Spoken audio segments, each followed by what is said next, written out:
Awesome. Hey guys, welcome. This is Trophy Gold for Eberron. My name's Kevin Mack-yuu. Pronouns he, him. I'd love to just go around the table and get everybody to introduce themselves in any order, name, pronouns. If there's anything particularly that we should know about you, it's your moment for your floor. So go at it in any order that you choose.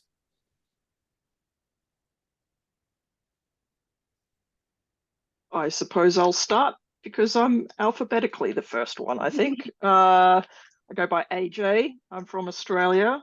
It's my first time playing Trophy Gold, but it seems to have a little bit of connections to maybe some of the Forge in the Dark systems, which I've played a lot of. So, Mhm. really excited for this. Awesome. I am Katrina, she, her. I'm a person. I write words in places. I have played Trophy Gold before. It's a very interesting game and I'm looking forward to it again.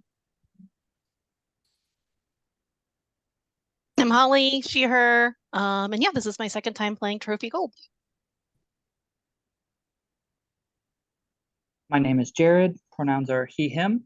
I have played Trophy Gold before. I really enjoy the system. It's different, it's fun, and I also make entirely way too many trinkets. Way too many. I am going through your trinkets right now, or not this moment, but I've promised my players loot, and they're super helpful.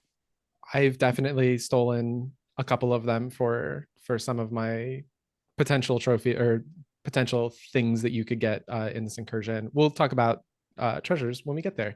But for now, let's. Oh, thank you for everybody for doing that.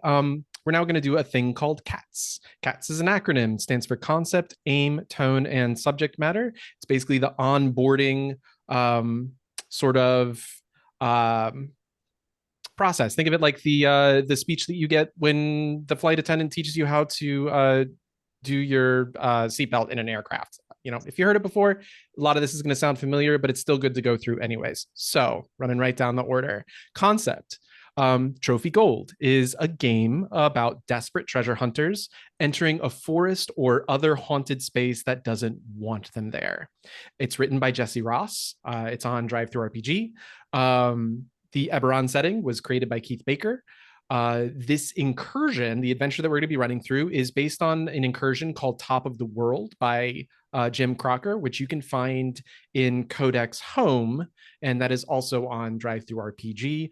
And it's been reskinned / adapted for the Eberron setting by me. This incursion is called the Escape from Atur. Atur. We'll never agree on how that's pronounced, so just get used to that. But the Escape from Atur finds our treasure hunters on the rooftops of the Grand Duchy of Atur, being hounded by Ducal Guards and ambitious bounty hunters. The sets, basically the scenes or the sort of overarching scenes of this incursion represent the different neighborhoods and districts that they must traverse to escape the city, with opportunities to gather treasure along the way, as well as a chance to learn the secrets of the city that can only be discovered from their unique perspective. The theme for this incursion is rooftops. So that's the concept. The aim. Your aim as treasure hunters is to acquire hunt tokens, a narrative resource which can be exchanged for gold and treasure to help you pay off your burdens and realize your drives, or to accomplish a set goal and advance the story. We'll get into the mechanics of that a little bit later. Your drive is a near impossible goal which motivates you to seek out the riches of the forbidden and hidden places of the world. You are not heroes, but rather entitled pillagers or barely more than, there to secure your wants and needs. This is not a story about slaying dragons and saving princesses. Your desperate state encourages you to take dangerous risks, and you will often put yourself in harm's way to better your circumstances.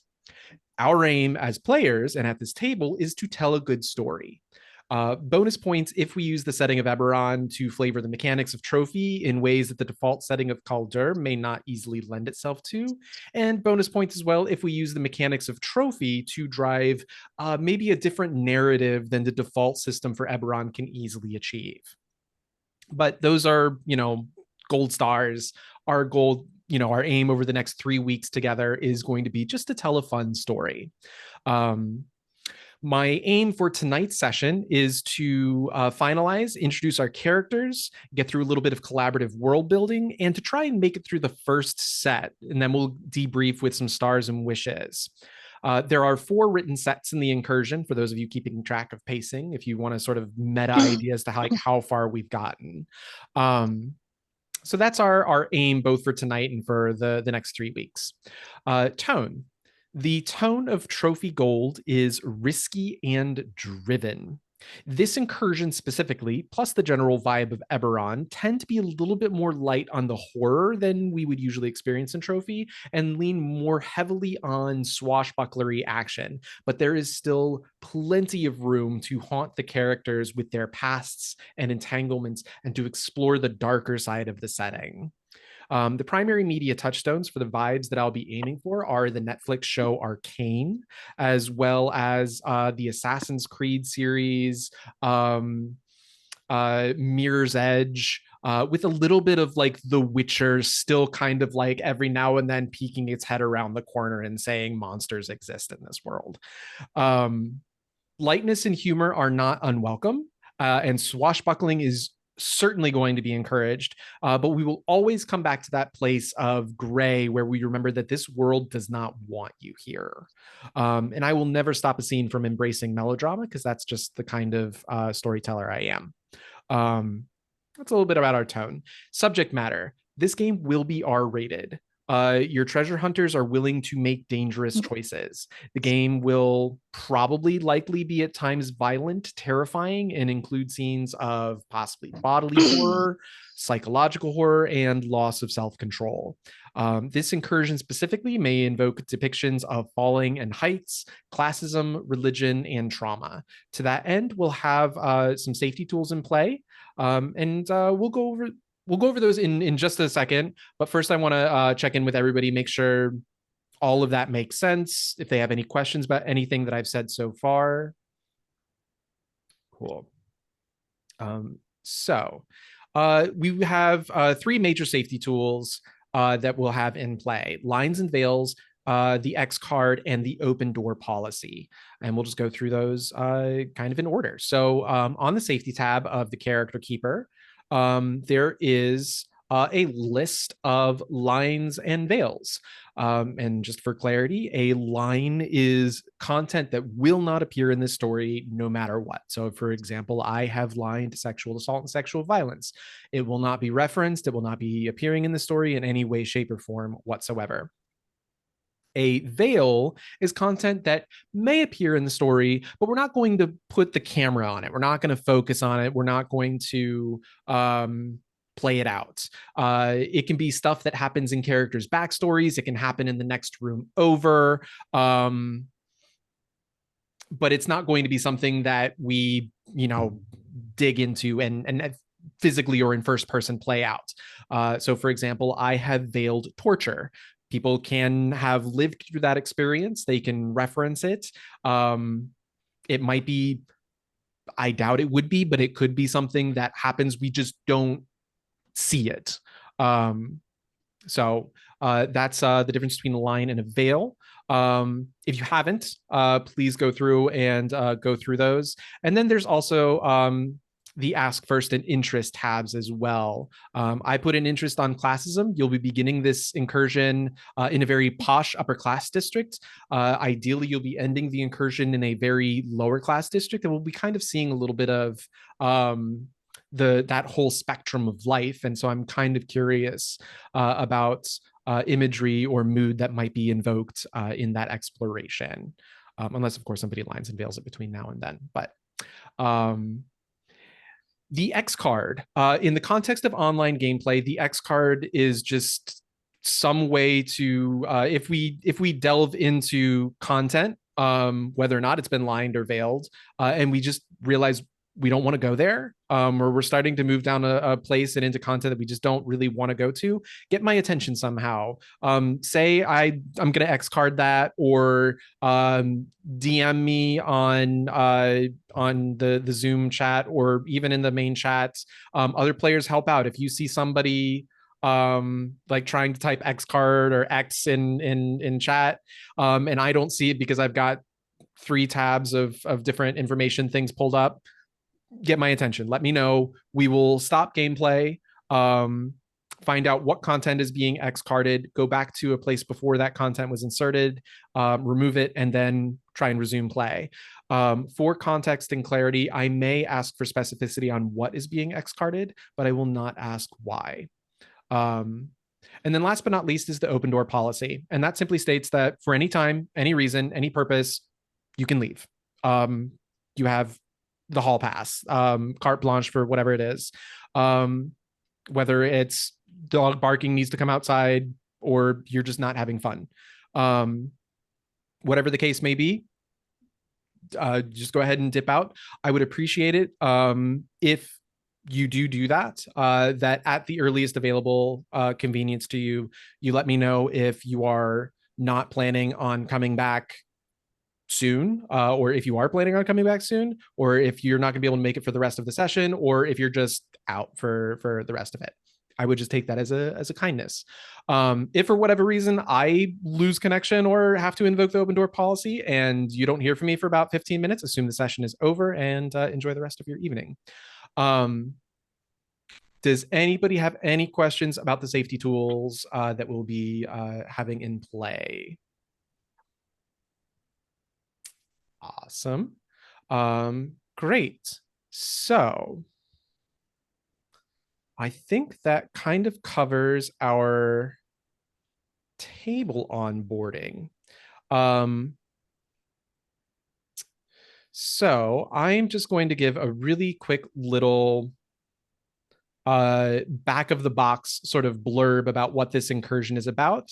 And then I'll pause the recording. We'll finalize characters, and then move right into play. And hopefully if there are meta questions about gameplay, like what does equipment do, blah, blah, blah. I'd like to try and answer those on the recording just so folks listening may have that context. So some adventures take place in humble villages, some in the lightless depths of cyclopean caverns deep beneath the earth, still others on the sun-baked beaches of distant atolls. This adventure, however, commences in a locale at once more mundane and more wondrous than any of those places. It takes place just over our heads on the sprawling rooftops of the Grand Duchy. You may have heard the saying that a clever squirrel can cross from the western wall to the eastern palace gate without its toes touching the ground. Well, if a squirrel can manage that, I'm sure such hardy and nimble souls as these adventurers could manage no less. And so it is that we find our heroes having hastily exited the royal apartments through a 5th-story window. Will they find their way across the city without touching the ground and calling attention to the ducal bloodhounds that even now scour the city for their scent? Or will they not? And let me pause the recording really quick. And we are back. We have some characters, but before we introduce them really quickly, I just kind of want to elaborate a little bit more on gold and burdens, because you all have a burden score. You all also have a drive. So you've heard the positive side of gold and burdens, which is if you somehow get 50 gold over the course of several adventures, you realize your drive, you get the good ending. But there is also an upkeep, and that is your burdens. It's based on your the number of combat equipment that you have, at least at character creation. And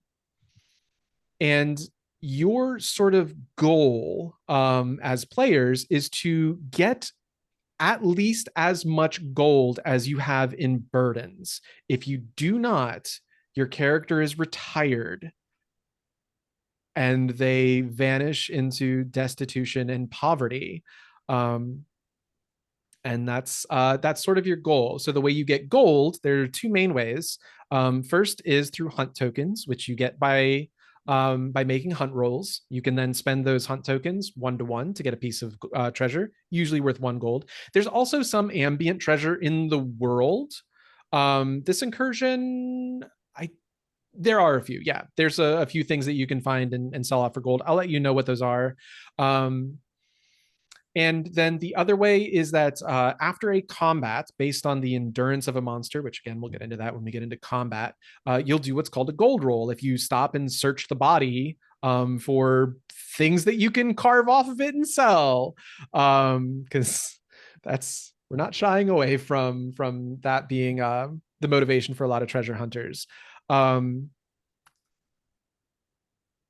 If you get a 6 on the gold dice, then you get a piece of gold. You get something off of it worth 1 gold. And again, we'll jump at that hurdle when we get to it. When we get through combat.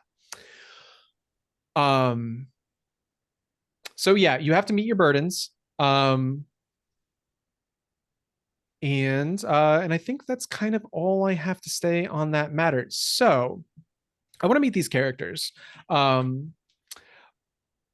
I want you all to introduce them, but first I kind of want to introduce the idea of this incursion first. And that is to say that I think you guys have been in Atur for about a month. You've been trying to get into this exclusive, exquisite ball at the Grand Duchy's palace, at the Duke's palace. And you've been working at this for about a month. I want to know what it is that causes you to leave. But I also want you to introduce your characters. So think about that. There are a couple different options there. But when you introduce your characters, I want to know your name, your pronouns, your occupation, your background, your drive, any rituals you have. But then I also want to know, give you guys sort of a little bit of narrative floor here, to talk about what you've been doing over the past month that sort of introduces and highlights your character's skills, and sort of Ocean's 11 it, right? Give me like a sort of montage or even just a short explanation as to like what was your contribution to getting the 4 of you into this fancy spring seasonal soiree, let's say. We can go in any order. So when that comes to you, feel free to jump in. No rush, no pressure.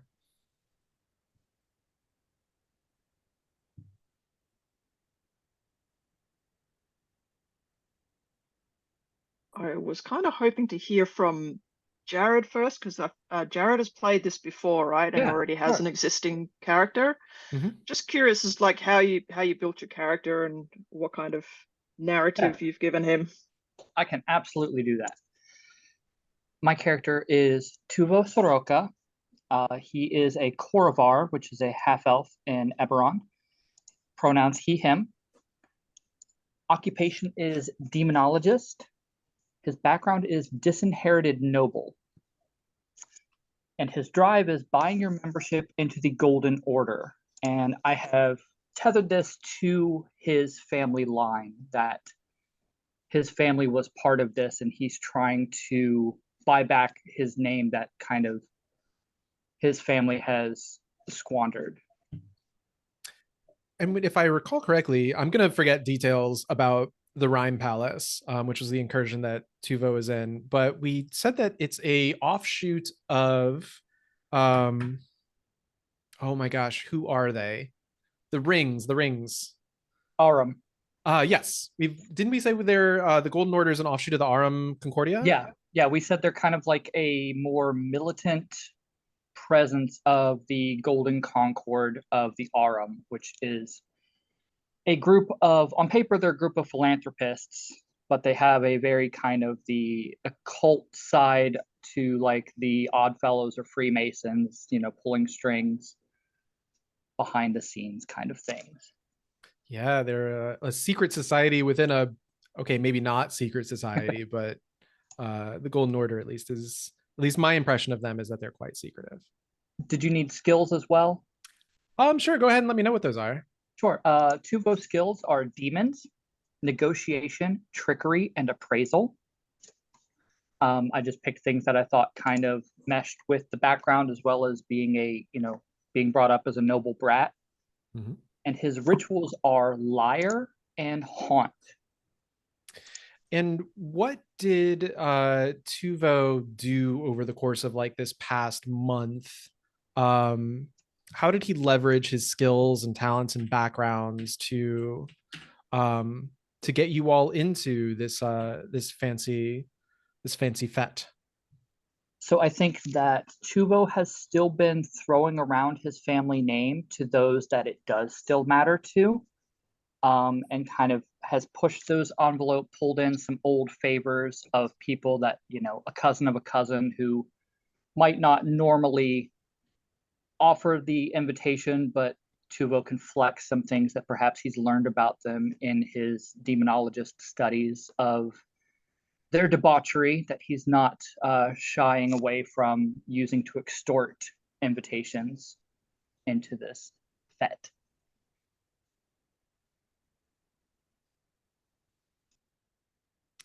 You've been disinherited, or at least that's the background that you've run with, but you still have some sympathizers for you. I think so, especially in Atur, where they're not strangers to being shunned, especially with the seekers of the divinity within kind of holding sway in their own little duchy here, even as the rest of Karnath has shied away from that. So feel free to say either no or give me a minute, but does this contact of yours, this family sympathizer, do they have a name and identity? let me come back to that while I think about it. Sure thing.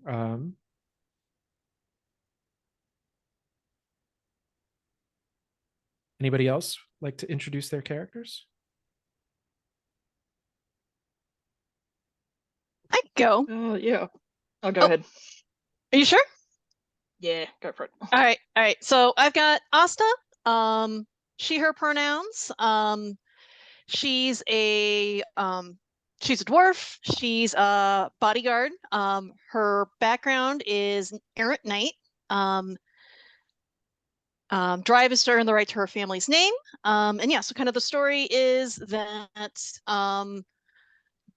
grew up not knowing her father, through kind of like talent and pluck and training, manages to get the training to become a bodyguard, and has now found out like about this connection the Moor holds, and she's kind of pissed off and is going to go, really wants to prove herself to her family over there.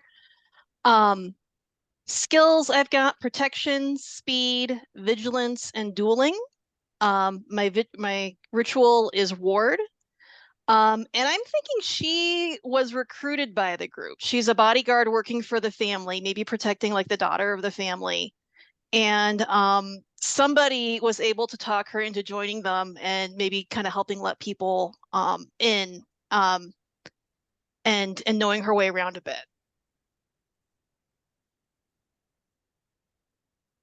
So you recruited by the treasure hunters, or you recruited by Keith just wrote the article on this guy in records. Davian Carla has been the Grand Duke of Atur for 235 years.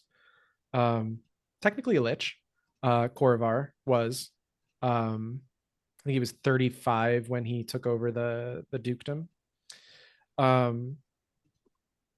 But probably had a family before he succumbed his soul and became a martyr. So there could definitely be like one of his descendants in the Carla family. Mm-hmm. You think it was one of them that hired you? I could go either way. I don't know if treasure hunters have opinions on that or not, but it could definitely be someone from that would be a good connection. Cool. Let's table that for right now. And figure out like why it is that that you suddenly have to make a leave being pursued by Ducal Guards in the first place. And then we can figure out if that's a connection between you and the Carla family or you and the treasure hunters. But we'll think about that. AJ, do you want to introduce your character? Yeah. Liana, pronoun she, her, is a uninspired artisan. I'm picturing her as maybe an excoriate of House Cannith. Got booted out from the family for reasons that I'm still trying to figure out. She's now a smuggler. Kind of picture being from Shan, and that's how she also got her drive, which is pay her father's debt to Assyrio Boromar. Somehow she's gotten on the wrong side of the Boromar clan, and they're in for a lot of money, so that's why she's treasure hunting. Skills: dexterity, spontaneity, stealth, and crafting. And I picked a ritual door where you can draw a door and a solid barrier to create a portal through it, because that seems like something a smuggler would do. And I imagine like you know, you have sort of narrative weight over your rituals, but if you're a Cannith excoriate, I can imagine that ritual being like some artifice that you got. Cannith, yeah. I was thinking of like a wand that you just literally draw on a wall and it creates a door in it. I love it. I love it. It's probably the only thing she's managed to make that's actually worth anything. But everything also else like is probably just junk. But also like rituals are just naturally dangerous. So I cannot wait to see like it almost has to be like a slightly faulty or just like risky onesies. I'm super excited about it. It's a really fun concept. Maybe the door closes like really quickly, so if you're not super fast, you actually get stuck in the stone. Maybe, yeah. We'll jump. We'll talk about those when we get to risk rolls, and I certainly hope to see that ritual get used at some point, which it probably will. It's a fantastic ritual. But let me know. Tell me now. Yeah, what's your part in this crew? What have you been doing like over the past month or so to get the group invited to or to secure invitations to this fancy ball? Well, what's our objective at this ball? Is it to try and, get some money out of these rich folk? Well, I still left that a little bit nebulous and on the table, but if we can talk about that now. The only thing that is really kind of set in stone is that you are leaving out the 5th floor window pursued by Ducal Guards. Okay. But how we get there is we can kind of open the floor to that if we want to talk about that now. Last time I ran this, there was a satchel with a secret missive being written, and the characters are basically hired by a character that then was the Duke's daughter, but that was before Keith did the writing on Darian. And she needed to get information out. She had sent a sending out to a colleague that would be waiting for the treasure hunters at the Western Wall. And you guys had to get there. And her father was, of course, trying to stop them from doing so. So that's an option. You can play with that story. We can also say that like the goal was to steal stuff. Just to like generally, do thievery, snatchy, grabby things. But over the course of the afternoon and light evening, which is when we're starting, is kind of twilight hours, golden hour. You just commit a series of faux pas because you are not upper crust society. And eventually the Duke or the Grand Commandant have had enough with you, and it's time to get you going. Maybe if this guy's a lich, maybe we were trying to steal his phylactery or something like that. It looks like shiny, and so we just stuck it in the bag, and it was the wrong thing to touch. It was just for a joke. We were gonna give it back. It's fine. It's fine. It's right there. We were just testing his security, right? That's right. That's right. Really, they should be paying us. The fact that we got into this room at all is Mm.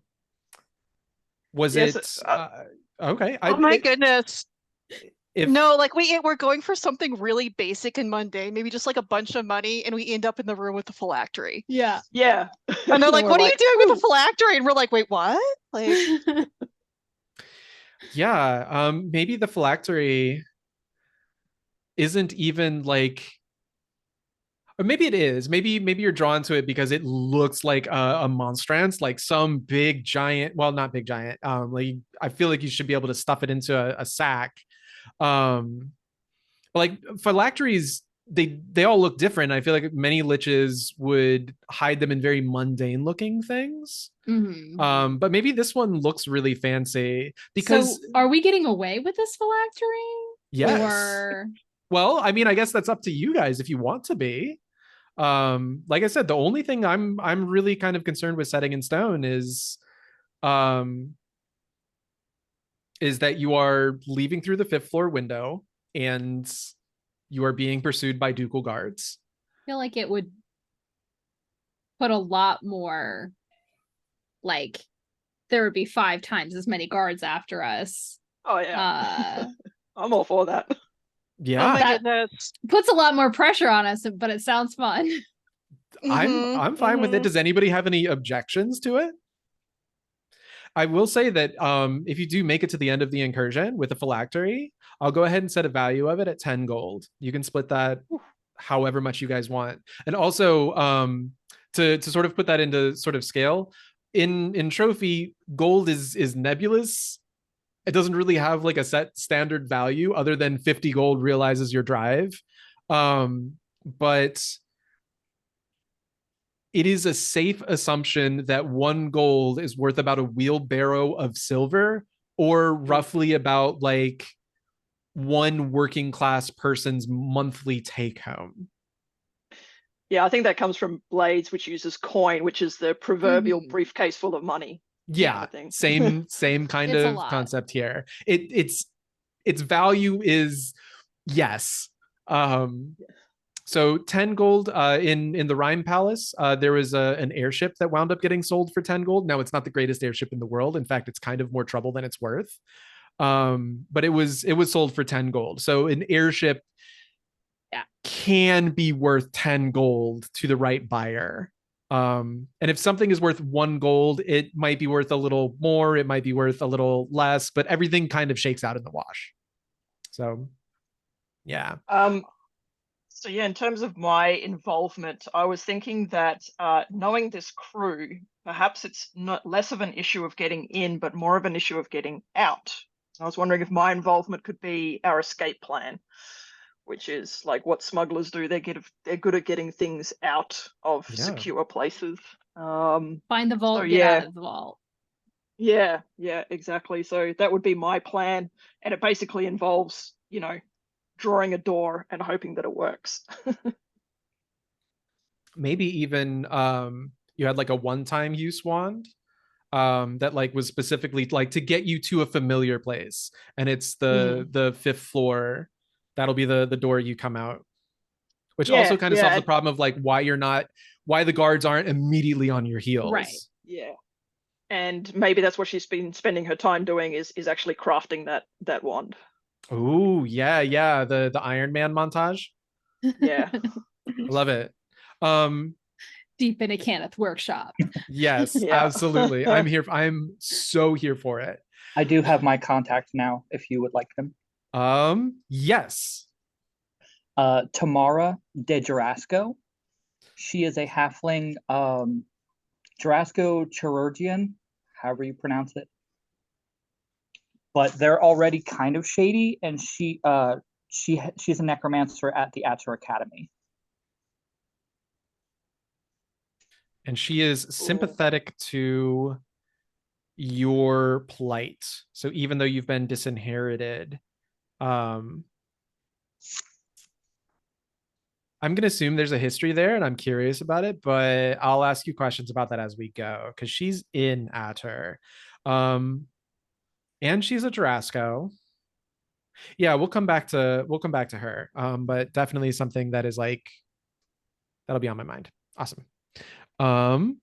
While we are tying things up, Holly, do you have any more ideas about Asta's involvement, or do you want me to come back to you? I'm thinking, well, it sounds like, I mean, I think if we're going to be stealing the phylactery, I'm thinking someone from the team gets her involved. During like the actual party itself? Maybe before the party, like Yeah.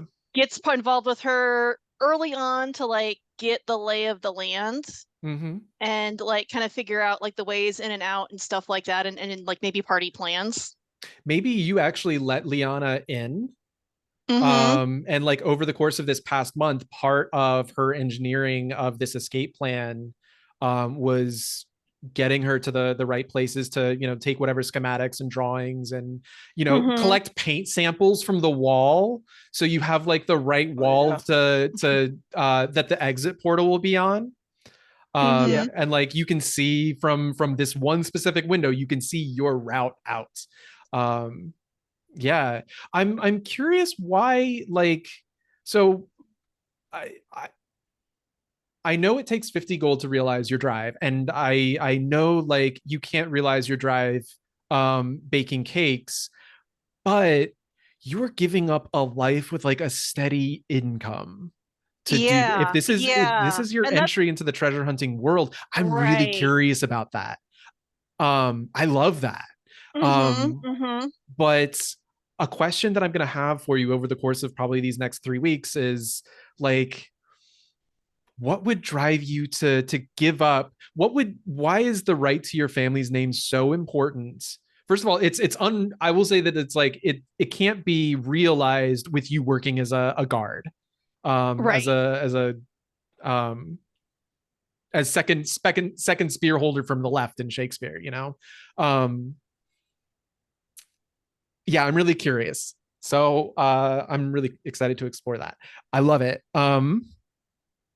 And then on the day of, like you just agreed with the rest of the group, like I'm going with you, or you know maybe Mhm. that was part of like your bargain with them.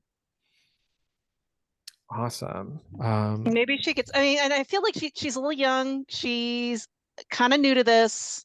She's spending the whole month like not being suspicious, like just kind of like, no, I'm cool. Nothing's going on here. It's just Yeah, boring, just yeah. boring stuff here. But I'm wondering if something happens and she has to go along with the group. Oh, oh, She's the one who picked up the phylactery. Oh yeah, and it's now tied to you, and we're like, all right, you're coming with us. Come on. So we're stealing a phylactery and one of the guards of the house. Yeah. yeah. We didn't actually think that, that they would go through with it. Like, Yeah. Yeah. Welcome to the life of adventuring. You can't go back now. We're your family now. It's about family. Fantastic. I'm there's so many juicy hooks that I could have for this. Like, are there guards that you liked? You're going to be pursued by people that you used to work with, which I know, workplace relationships kind of suck sometimes, but maybe not all of them did. Like, are you going to have any regrets about that? We'll get into that. Katrina, I would love to hear about Vaughn. Vaughn is not a good guy. Fantastic. Vaughn is a bad guy. Pronouns he, him. His occupation is ox. His background is opportunistic grave robber. So I'm thinking maybe he like part of his prep work was maybe like snatching a few things to bling up the three of us going into this party to make us look more legit. But mostly he's like the muscle. He's standing in the background, looming over people who should happen to look at Tuvo sideways. His drive is to retire in comfort to the upper districts of Sharn because he deserves it. He's been down in the dirt for most of his life, so he deserves to be up in the clouds. His skills are destruction, persistence, strength, and death. And his ritual is beast. So I'm just gonna lean into being not nice. Are you a shifter? Yeah. Amazing. Does that ritual make sense? It in that does. case? But again, so again, in trophy, when you use a ritual, the risk roll that you use it with does bring a dark die, which means it can increase your ruin. So something about you calling, if we're going to go with this fiction, something about you calling on that aspect about yourself might be tainted. You can. I'm here for it. So Okay, yeah. Yeah. There were certainly, of course, in Keith's Eberron, he's talked about this a lot. That like,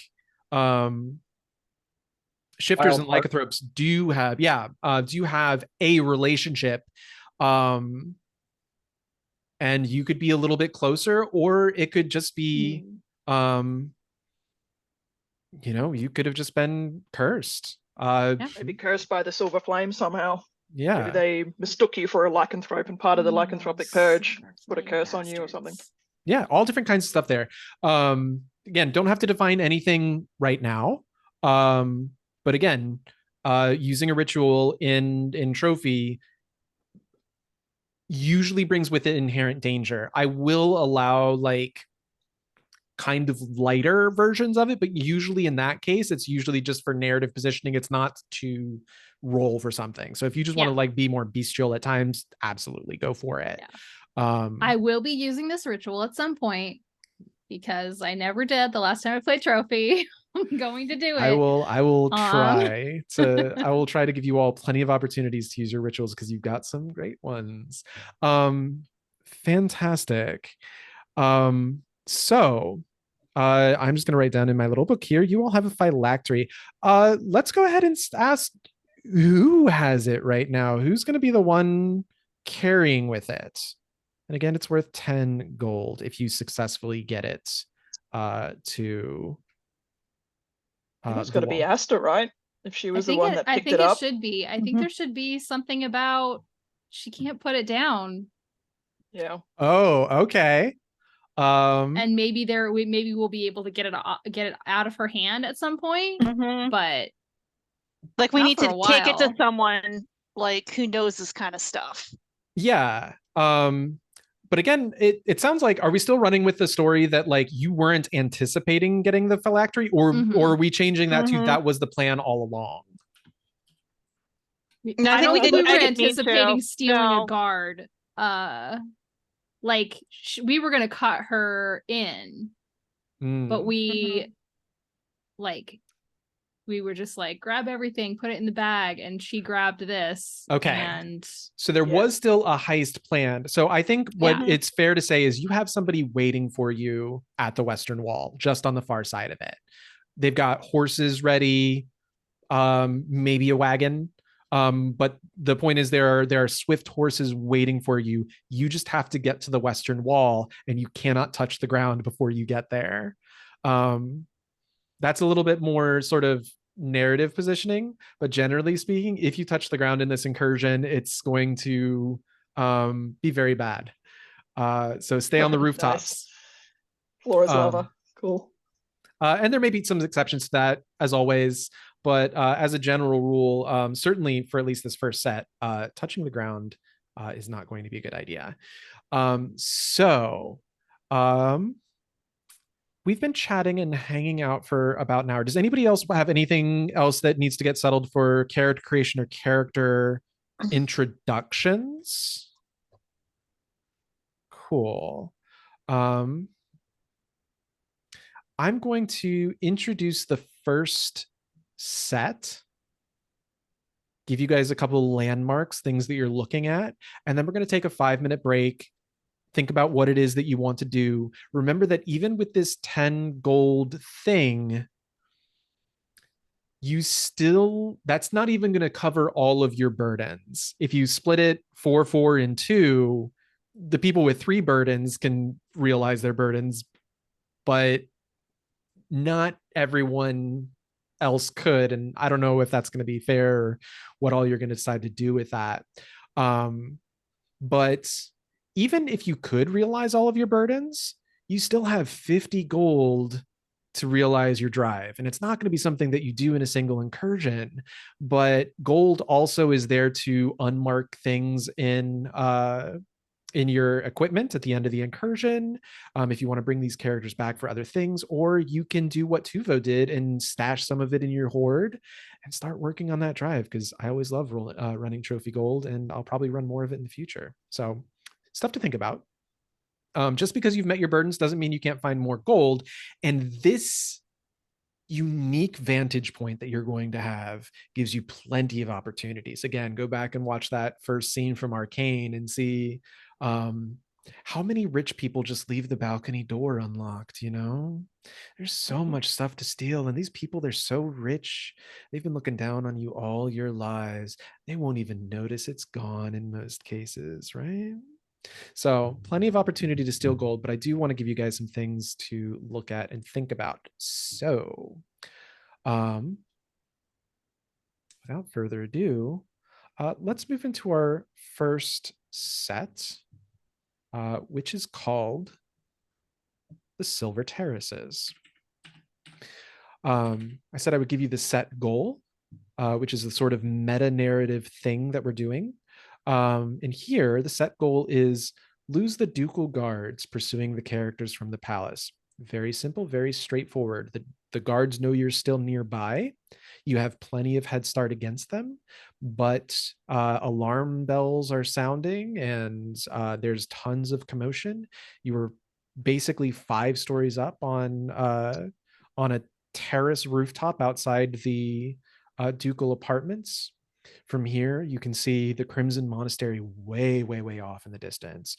But around you, the neighborhood of the Silver Terraces is called that by its residents, but it's called High Top Hill by anyone who doesn't live there, sort of a negative moniker.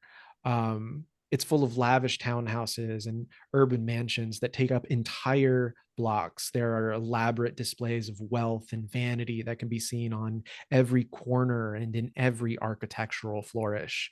Even the roofs of these houses are ostentatious. What more extravagant display of wealth can there be than gilding a cornice that no one but the birds will ever see?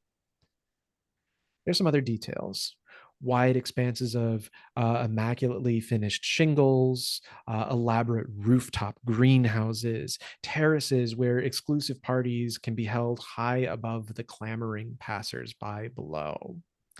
From this vantage point, you can see a couple big landmarks.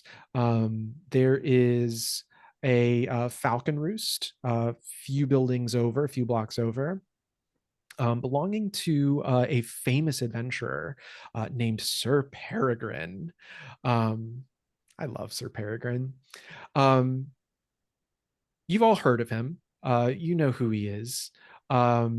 He's a retired soldier from a company called Radix Rangers.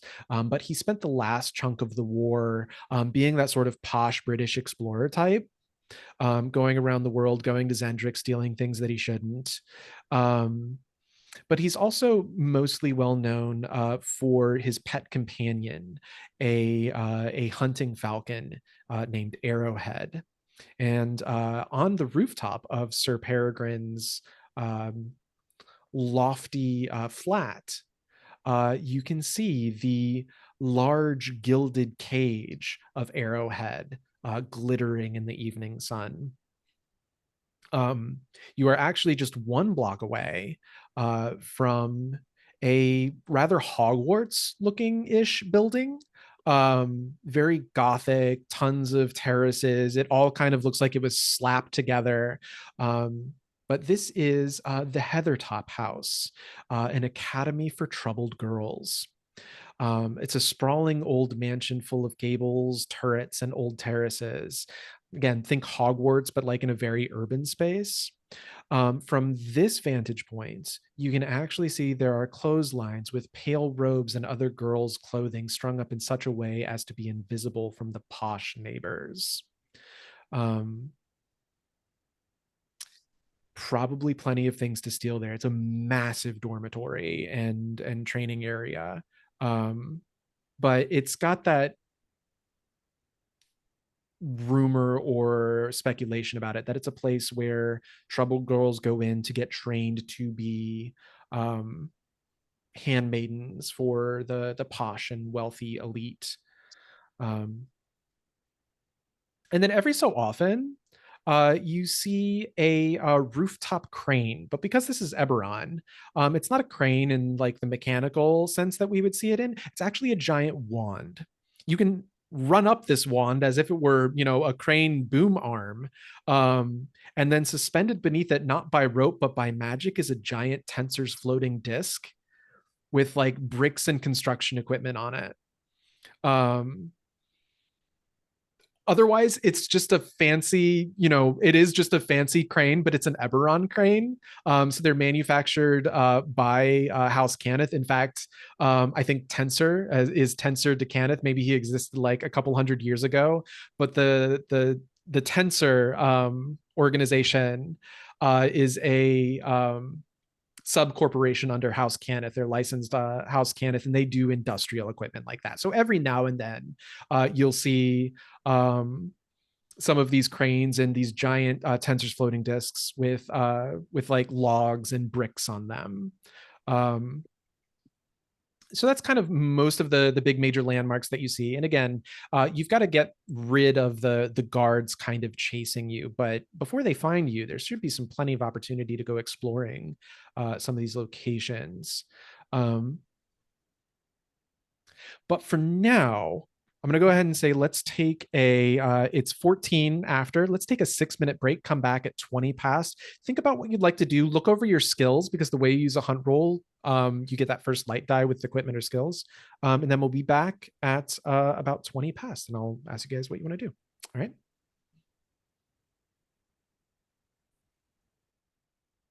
And we're back. So you guys are on the Ducal Palace, 5 stories up. You just came out a window. The wand worked. The wand worked. You guys step out of like a portal. Maybe it's not even a window. Maybe it's just like a portal in the wall. And you step out. You hear alarm bells, but they're like way over on the other side of the palace. Let's just have that scene with you for realizing you made it. Yes, Liana's just like kind of looking at her wand. She's got a smirk on her face, and she turns to Asta, and she's like, yeah, so you picked that up, right? Do we even know what this is? It looks like really valuable and kind of creepy. I don't know. I mean, it's valuable, it's creepy, it's oddly cold, like colder than you would think it would be. It's really cold. It's weird. I don't. It whispers. I don't know. It whispers. Mm-hmm. Have you tried putting It's it one of those. down? Yeah. It's one of those. It's not a potion. Don't try to drink it. Okay. Okay. Won't do that. All right. So, and I'm going to set it on the ground, and then like try to take my hand away and like back off real fast. And it's like it comes with me, like and actually like I get a little ways of it, but it like does like a boing and like comes back and hits me. Cool. And that's probably not good. I don't love this. Asta, go ahead and Anyway. take a condition. Mm-hmm. I'm gonna put this. Can't get Phylactery. rid of it. Yeah. Phylactery bond. Phylactery imprinted on you like a baby duck. Oh my gosh. Oh, that's the best. I got a new friend. All right. It's a little bit evil, but that's fine. It's That's fine. All right. So It just to does look remind like you, it's worth a lot of money, though. Right. Oh, yeah. Like you guys know someone who can get this off of me, right? Sure. Oh, yeah, yeah. sure. Yeah, Yeah. we might even be able to keep the hand. Wait, Or at least a what? couple of the fingers. But Yeah, I You think know, in most of the bag. fingers. Yeah. Like I'll probably have a crack at it. I mean, it might involve some sawing, but you know, we'll get it off. We'll get it off. It's fine. Sure. It's Yeah. fine. They go for a lot. So What, the it's- hands? fingers or the thing? This I is was Carnage. talking about the thing, but like if you Okay, want to okay. sell your fingers, I probably know a guy. As you're chatting, 5 stories down on the cobblestone floors below you, a group of 5 Ducal Guards go running by. They're not really sure what they're chasing after yet, but they do go running by. Oh right, we got We folks should- on our tails. We should Yeah, probably go. It's time. It's time to hop the Okay. fence. Okay. So yeah, just to remind you, there's that. So you have to lose the guards before you can really kind of leave this area. You've got to find a way to deal with them. But in the process of doing so, there's the Falcon Roost of Sir Peregrine, where Arrowhead is, and then there is the Academy. Does look The like other top house. a lot of things to hide behind over there. Maybe more witnesses. But lots Or of corners. maybe, can you see that stuff on those clotheslines over there? I mean, maybe we can just steal some of those and like dress up as like troubled Disguises. girls. Yes. Yeah, who doesn't Yeah, want to do yeah. that? I think that's perfect. Okay. Yeah, I think you'd pass too, Bo. I mean, you could Mhm. pass as a troubled girl. Look at you. You look really troubled. That part is true. I'll give you that one. All right. So we just need to get over there. It's about a block away. Well, first we need to get down. I'll just look down 5 stories. No, we Yeah. gotta go over. Oh, yeah. both. We're yeah. not going down. There's too many guards down there. Right, good right. point. So we go up and over.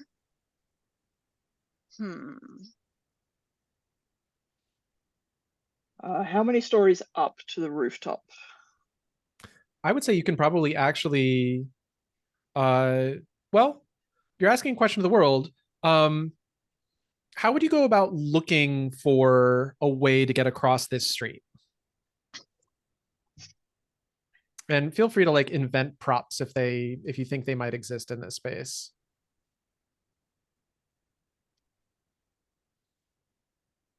Maybe there's like on the rooftop for this building and the next rooftop over, maybe there are some like gargoyles that we could string some rope between. Okay, yeah. So yeah, in the process of You going through take the like that- rope and I'll chuck you over there and tie it, and then we can. Yeah. I think we're going to have our first roll of the evening. It's going to be a hunt roll. So again, first time we're invoking this, let's go ahead and read the text aloud. When you press ever deeper in pursuit of your goal or ask questions about the world, say how you are exploring your environment. Then, with 6-sided dice, roll 1 light die simply for asking questions about the world. But you do get 1 additional light die if you have a skill or piece of equipment that would make this search easier. So, do you have? This is for still learning character names. This is for Liana, since you said to be the one looking around for these sort of things. Do you have a skill or piece of equipment that could assist you in this search? In the search or in getting across? So it sounds like you're looking for a way to bridge the gap. So let's okay. deal with that first. But you're looking for like gargoyles or something that you can tie off to. The only thing I could think of is, yeah, not even that really. If I really pushed it, maybe crafting to try and figure out how close these gargoyles would need to be able to hold the weight of people that are trying to cross. You know what? Like I'll buy that. it. I'll buy it. So go ahead and give me, if you go over to the dice roller, under the hunt tab, give me a hunt with 2 light die, please. We're taking the Okay, higher of. All right. Oh, what's that? Gets a token. Is that 2 6s? That is 2 6s. Hey, that's not yay. good. I mean, First roll, I it's get 2 6s. so go ahead and on your sheet, you have a spot there for hunt tokens, right there below your gold and above your ruin. Give yourself 1 hunt token, please. And yeah, there is a spot actually on your side. It's a gargoyle. On their side, it's just like a buttress or some other kind of like protrusion, but it's the narrowest point between the two of them. And you lucked out with a 6. You don't encounter something terrible, so it's at the same. I'm going to go ahead and say it's at the same exact altitude. You don't have to worry about. Actually, no. I'll say it's like 1 story below. So if you can rig up like a zip line, you can just Cool. right on down. But somebody is going to have to go ahead and do that. I think we were talking about tossing the dwarf, right? Somebody faster or somebody stronger?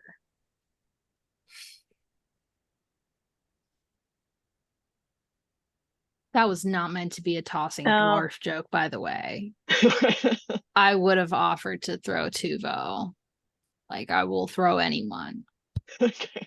at any time. You know, I've got if you judge the wind right, you might be able to jump. Actually, because you got a 6.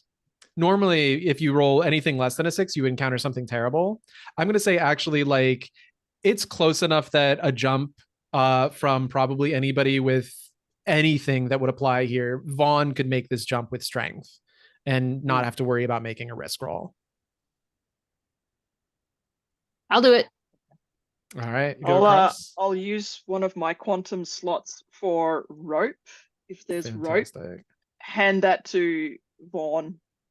Rope 60 feet. There we go. Fantastic. So like I said, I'm not going to require a rule for that. Normally I might, but in this case, no. You judge it. It's easily doable. And again, this is supposed to be all about swashbucklery and parkour action. So yeah, no, this jump should be ace. And then Vaughn, you're able to tie it off, and you guys zip line your way down to the Heathertop House, an academy for troubled girls. There's a paint the scene question here. It's a very big building. You can actually hear the voices of some of the girls either in classes or doing chores. It is evening, again, sunset, golden hour. So probably, actually, you probably smell dinner is getting cooked. But I do have a paint the scene question. This is a question I'm going to pose for everybody here. What do you see left out on some of these terraces that tells you that the quote unquote training being given to these girls is preparing them to be hired as domestics in the houses of the rich and powerful?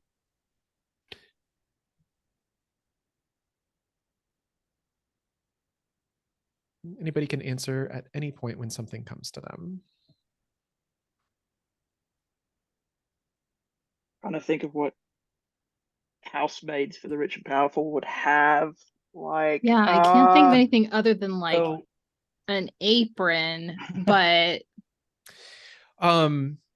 music might be one. okay. Sorry, maybe domestics might have been the wrong word there. Yeah, because I'm just thinking like of a maid. Are these girls being trained as like just everything, household staff, cleaning staff, or are they like entertainment as well? Entertainment and just general. Yeah. Okay. I will say. Oh, go ahead.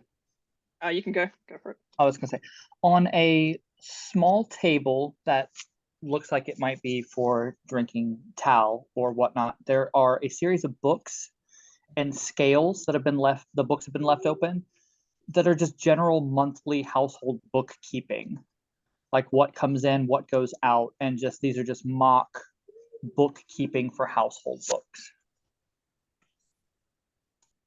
Can I add to that maybe a ledger of some like cases that were being studied, like how you study like actual law cases when you're learning to be a lawyer. Maybe this particular person was studying various rich families in town that have these kind of assets. And so it's like, it's not anything too, like, obviously if a student at a school has it, it's not anything too revealing, but it might provide a little bit more information about which families would be good to hit in town if you wanted to come back and rob them. Yeah.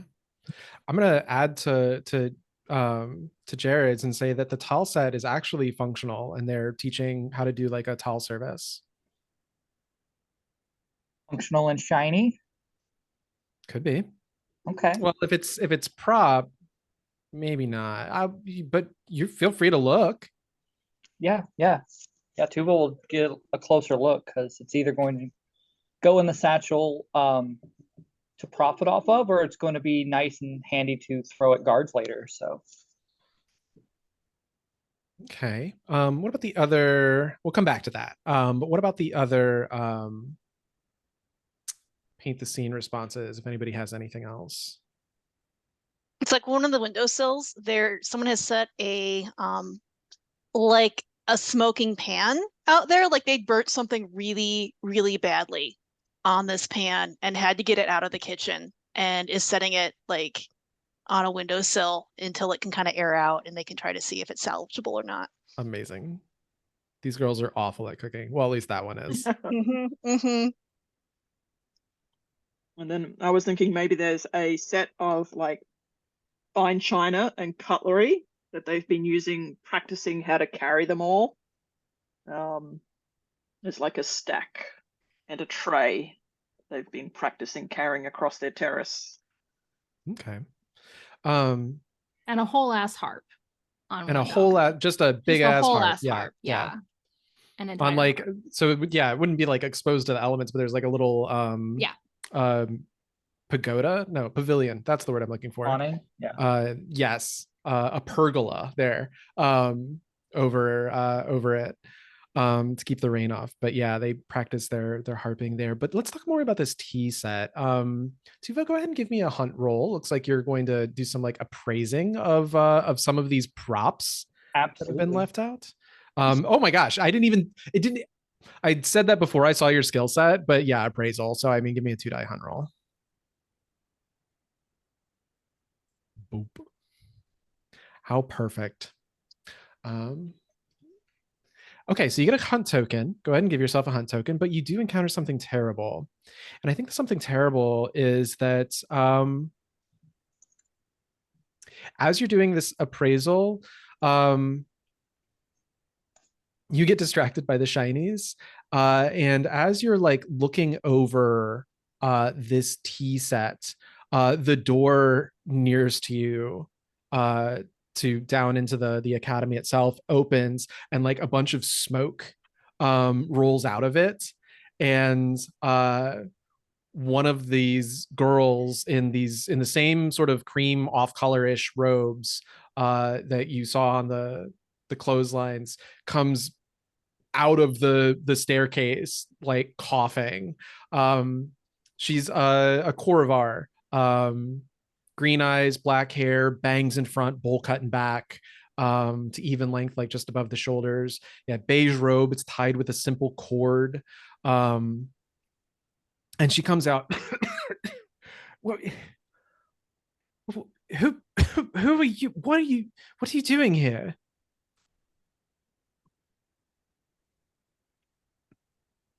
We are the harp waxers. I think that's going to be a risk roll. You were trying. I was muted, but I was laughing out loud at that. That's amazing.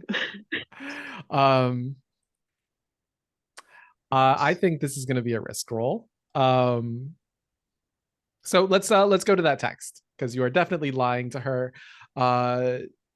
Let's go to the reference tab. Risk roll. When attempting a risky task, which I think trying to convince her of this thing, or trying to at least get her to not. Well, first, you tell me, what do you hope will happen here, Tuvo?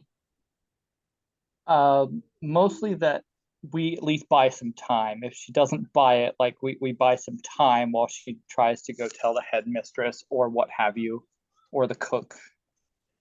But kind of what you're really hoping is that she just doesn't. Okay, yeah, that she's either not going to go and tell the headmistress, or that you'll have a little bit of time to do so. Yeah. Okay. So declare what you hope will happen. You just did, and ask the GM and other players what could go wrong. Because this is the first roll of the night, I'm going to open this floor to everybody. Guys, what do we think could go wrong here? Oh, that's great. The harps need to be waxed. Let me show you where they're at. She could call God. the Duke's guards. Like, she could hear that there are guards down there and call the Duke's guards and put them back on us. Yeah, she could definitely escalate the situation, but I also love the idea that she totally buys into it and decides to make your lives somehow significantly worse by tying you up in this ruse.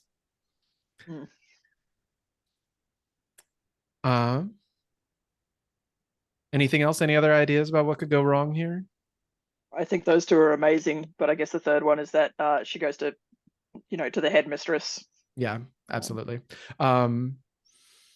Okay, so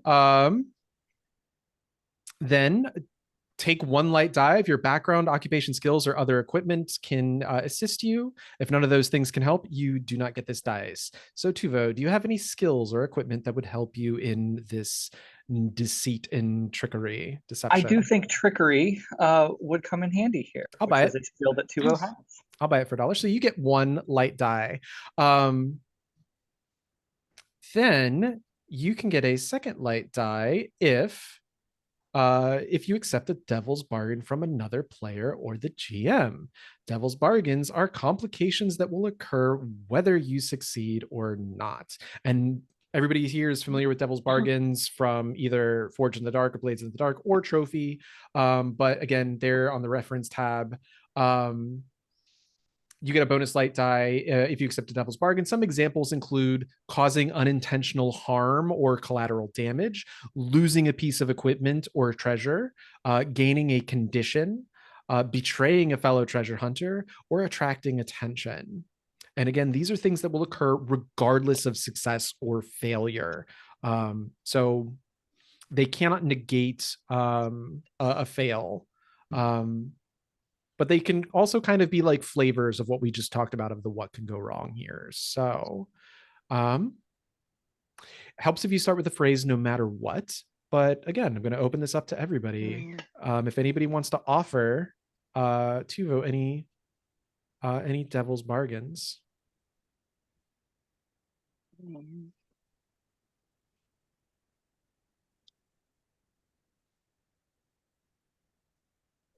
No matter what, we have to do something to do with the harp because I just love that image.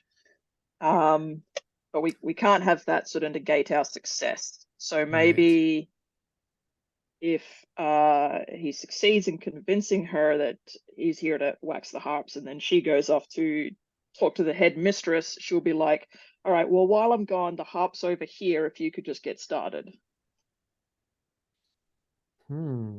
No matter what.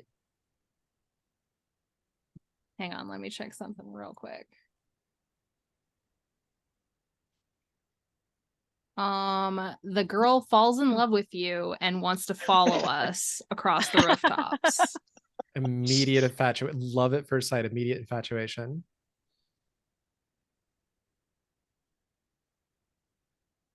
Yeah, I like that one. That's a good one. Yeah. In fact, I really can't think of anything better. That's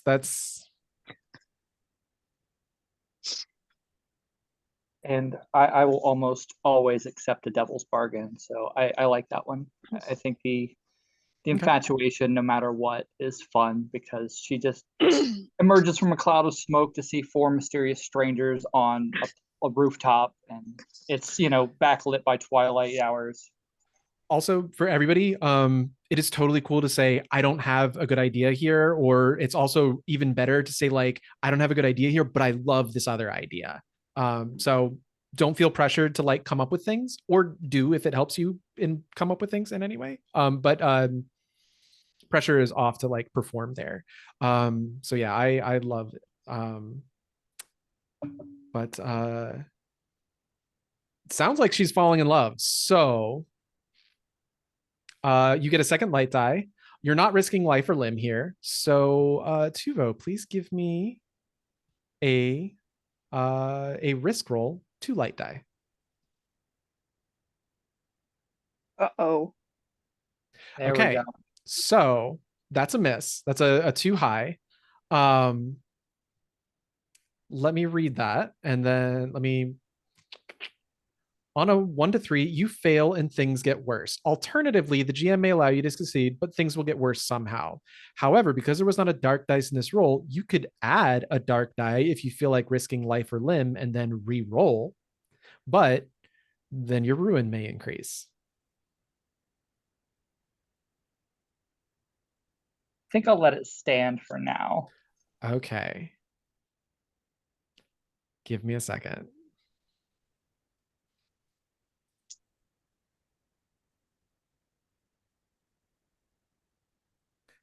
Tuvo, where did you grow up? Tuvo grew up near Ice in Karnath.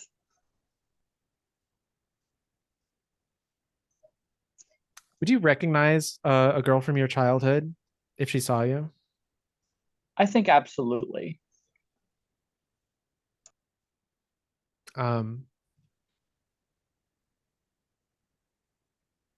I'd like to reintroduce you to Lyra. Lyra. I'll type that in the chat.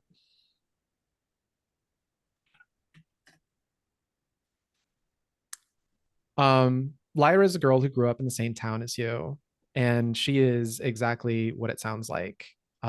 Exactly what the Heathertop Academy seems to be. She grew up in a troubled home. We don't really need to go into too much detail into that. And then one day she was just gone. Probably before you left to go on whatever adventure took you out of Ice. But you can recognize her.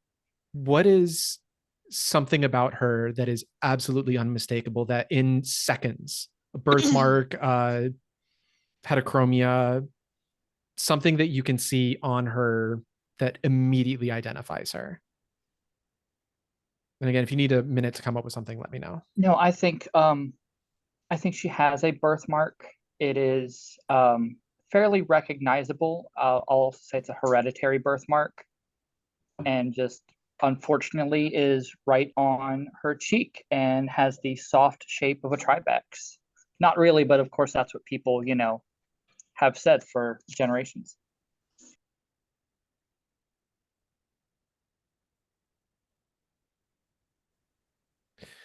And Lyra, you haven't changed your name at all, have you? No, he is not. Okay. So it'd be really awkward if like Tuvo. How do you know that? She goes, Tuvo?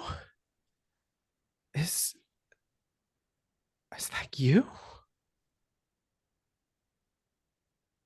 And there are other voices behind her. What is everybody else now doing? I think you can all see that there is a spark of recognition there instantly. But I'd like to see what the rest of you all are now going to be up to. The doorway that you came up, there is smoke billowing. That cooking experiment that gone wrong downstairs, it's that.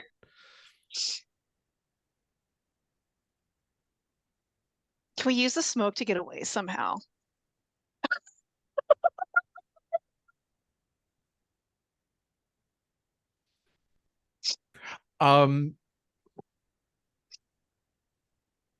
I mean, you can certainly, if that's kind of up to you if you want to try and finagle something to work, but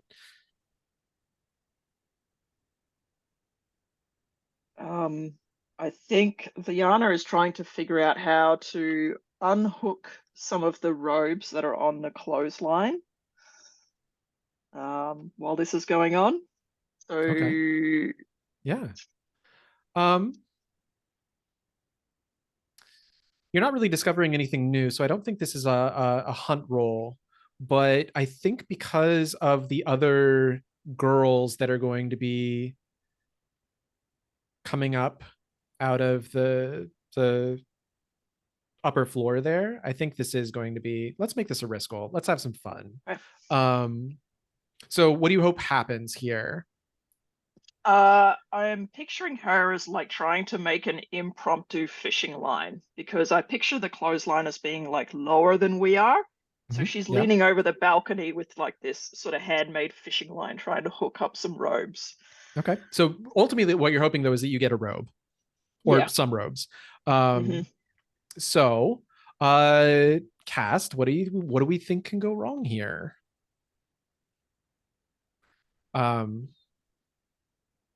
I think the worst case scenario is it's the rope's too short, you have to lean over farther than you think and you're going over. Yeah.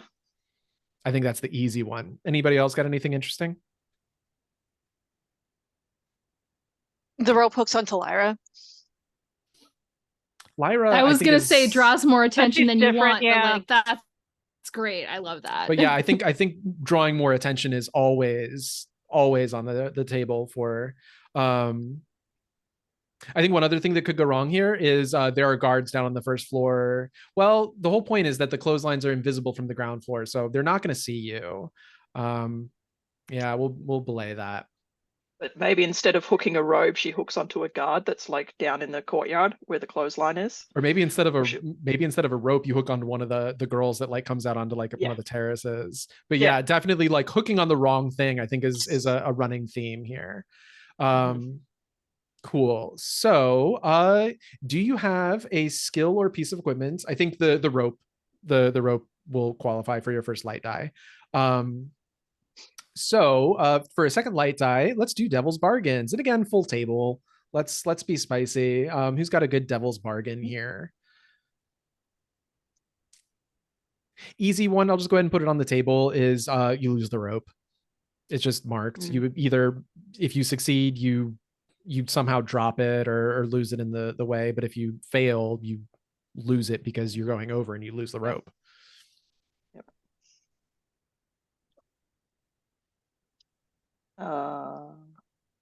Anybody else got any devil's bargains? Yeah, I will offer that no matter what happens, as she leans over, something incriminating falls off of her person.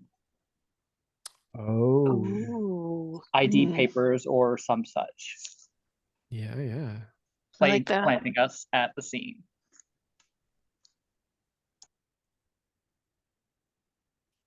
Yeah. Anybody else got devil's bargains? I like that one. All right. So 2 devil's bargains. Either you lose the rope or something incriminating. I like the slips out second of you. one because it's pretty spicy. I'm trying to think of yeah. what it could be that implicates us at the scene. Yeah.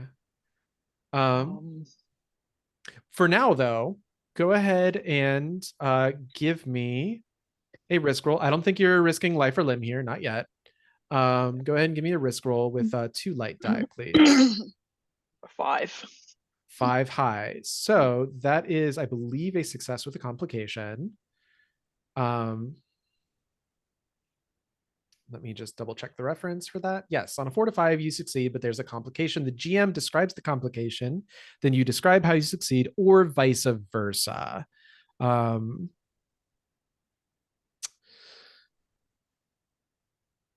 Or you can add a dark die and re-roll, but do be advised, it is a re-roll, not a best of. No, I think I'll stick with it. And I think a Okay. possible complication could be that I hook a robe, but in doing so, I tear it. So it's got like a hole in it or something. Ooh, okay. Yeah. I'll buy that for $1. So yeah, give me this little, quick montage of jerry rigging a fishing rod together. I think something you could lose unless you have a better idea. Well, you're an excoriate. You wouldn't have your personal papers on you. You would have either like they're worthless anyways. Maybe it's like a writ of debt to the Boromars that she carries around with her or something. Do you have a favorite piece of like jewelry or something? Like maybe a bracelet or something like that? Yeah, sure. Maybe it's just like a friendship bracelet that her and her father made together. Okay. Yeah. Then yeah, narrate the scene of like you losing this bracelet and getting a torn robe. Yeah.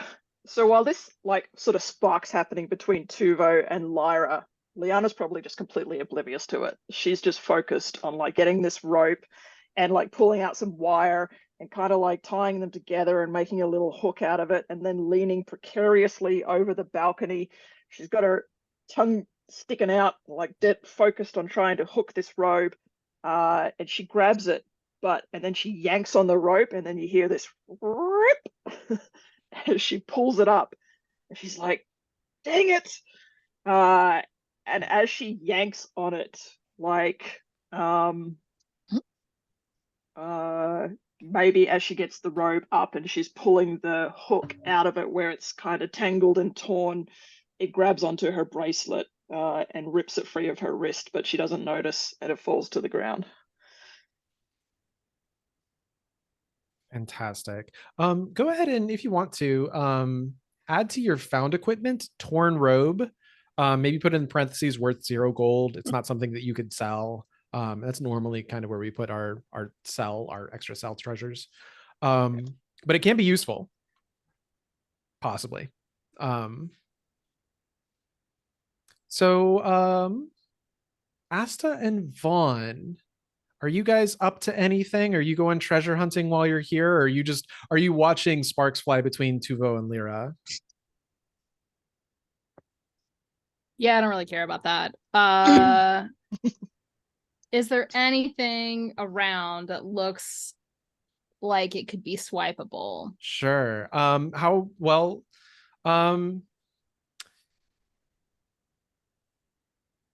Yeah, I think this is as long as you're going to go looking around and ask questions about the world, you can give me a hunt roll, but just describe, I guess, how you are going around and exploring the world.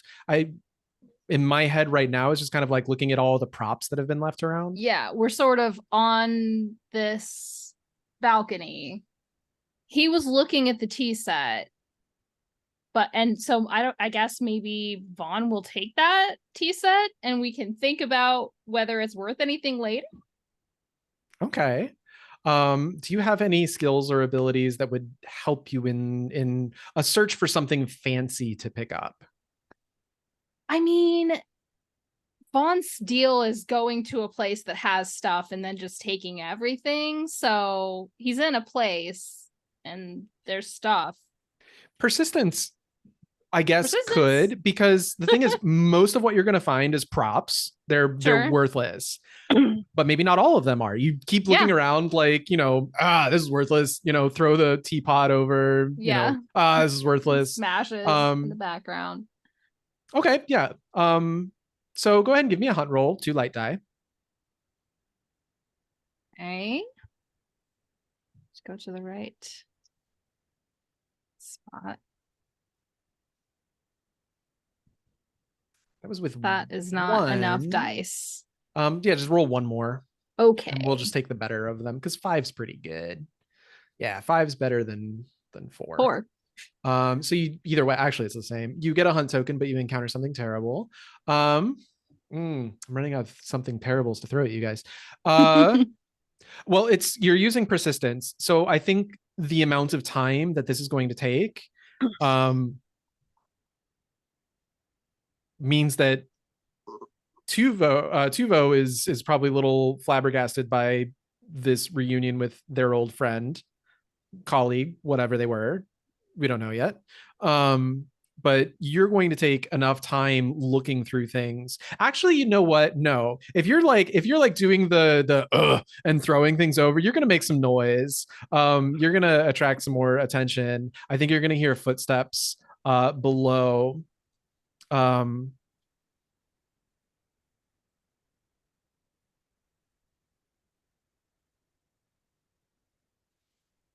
yeah, we'll leave it at that for just a second while I poke uh at Asta. Okay. She's totally like shipping these two and very Fantastic. invested. And so I'm gonna kind of like elbow Tuvo and hand him a couple of my hard candies and be like, for her.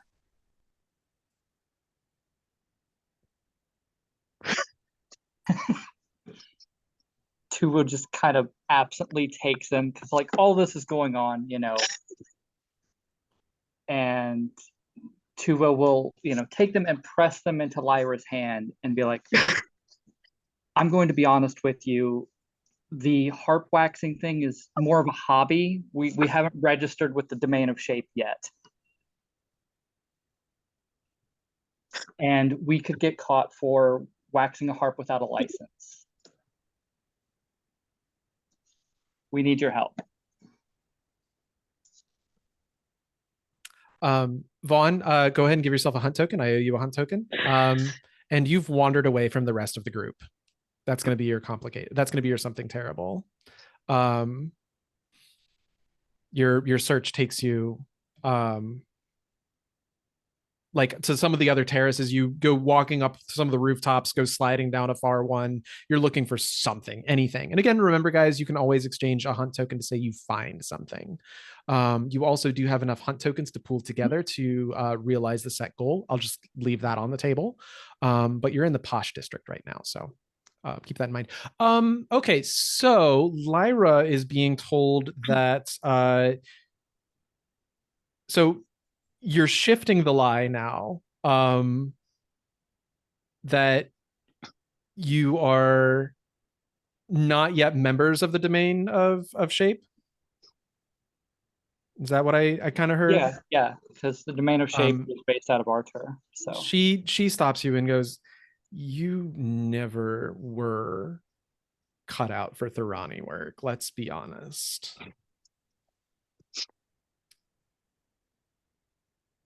Actually,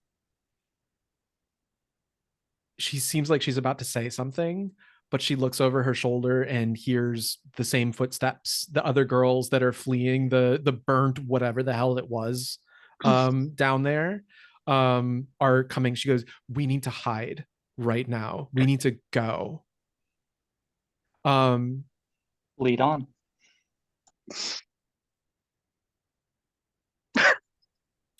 Okay, she's gonna take you by the wrist and she's gonna start she's gonna look at the others. She's gonna look at Liana, who's got a robe of her own.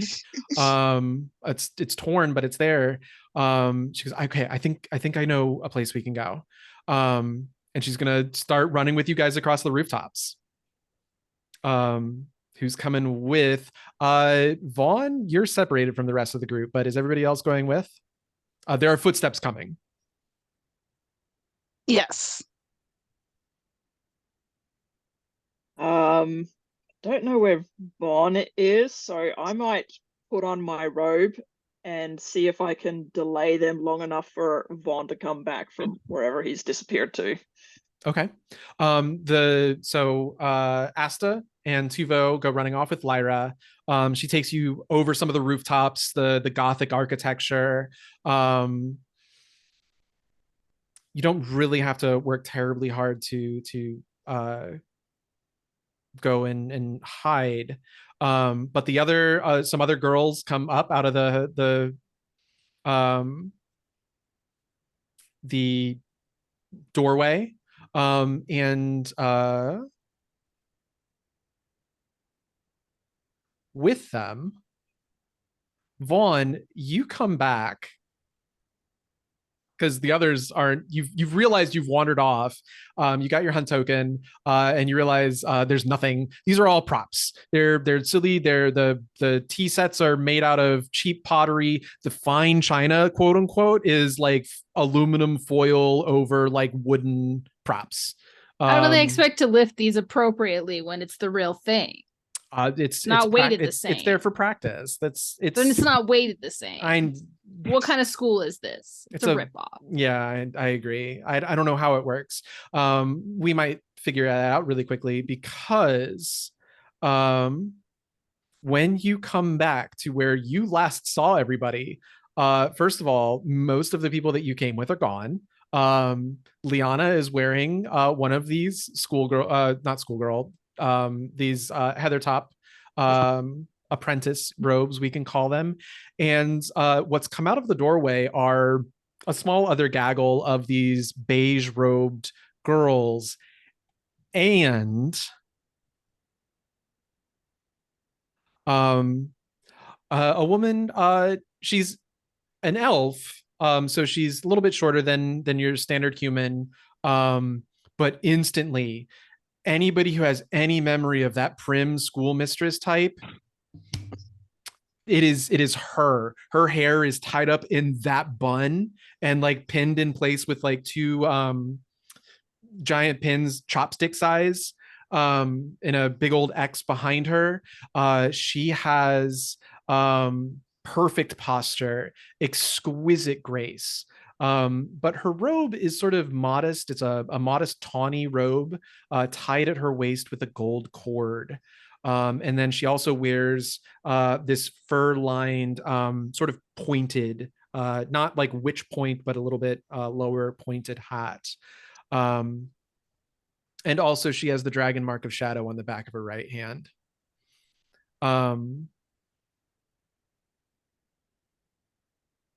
Yeah, and she's going to look at Liana in this robe. Yep. What are you gonna do?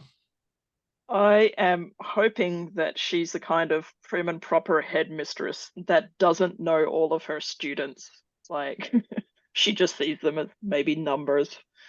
So I'm gonna play up the kind of torn robe and my naturally messy hair, and I think I'm gonna like stand in front of Vaughn and just look really shocked, like I've just been caught in the middle of doing something naughty.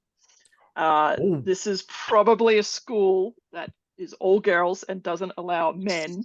And she's just going to be like looking at Vaughn going, oh no, oh, headmistress, this is totally not my boy.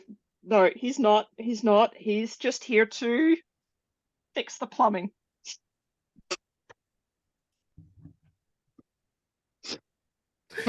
This is gonna be a risk roll. Yep.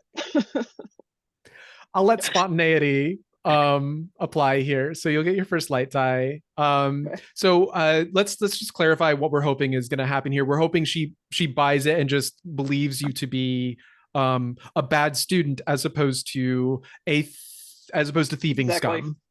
Yeah. What can go wrong here is obviously she doesn't buy it.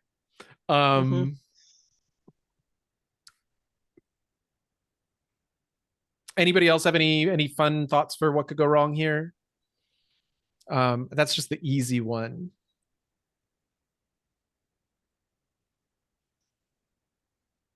I'm actually going to go a step farther and say not only does she not believe it, she hostily not believes it.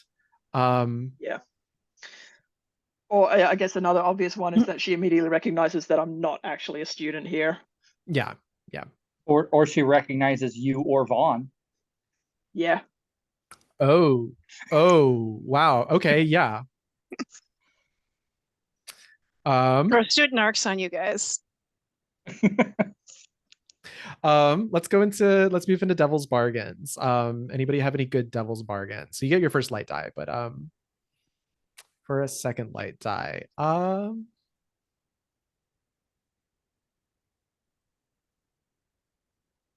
no matter what, we're both marched down to the principal's office. No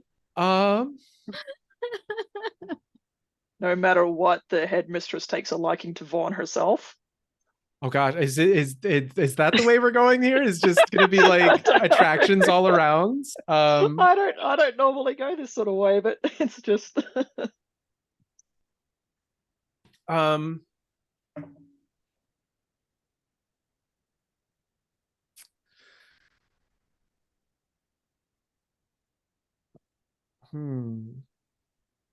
I already burned the dragon mark thing. It would have been fun to be like, no matter what, she's got a dragon mark. But it remind me could what the be mark of shadow is. It's the elven mark for in Karnath. It's probably Thorani.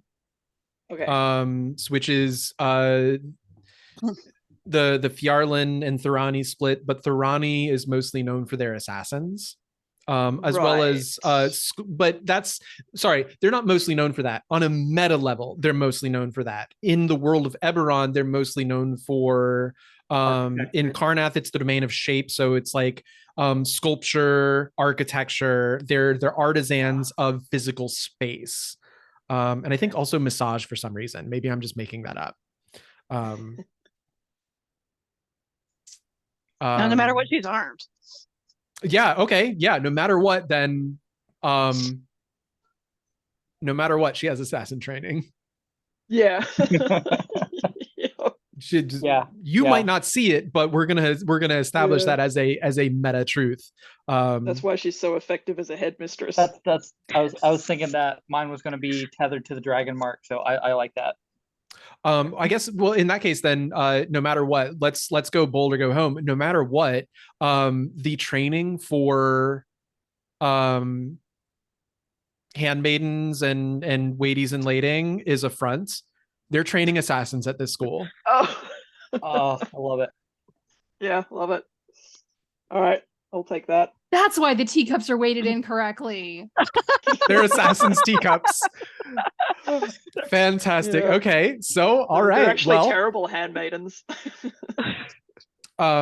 Fantastic. Also, by the way, Lyra attends this school. Just put that in your cup and smoke it.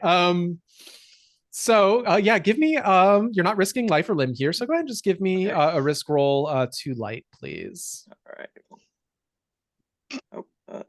Roll a 4. Okay, 4 is a success with a complication.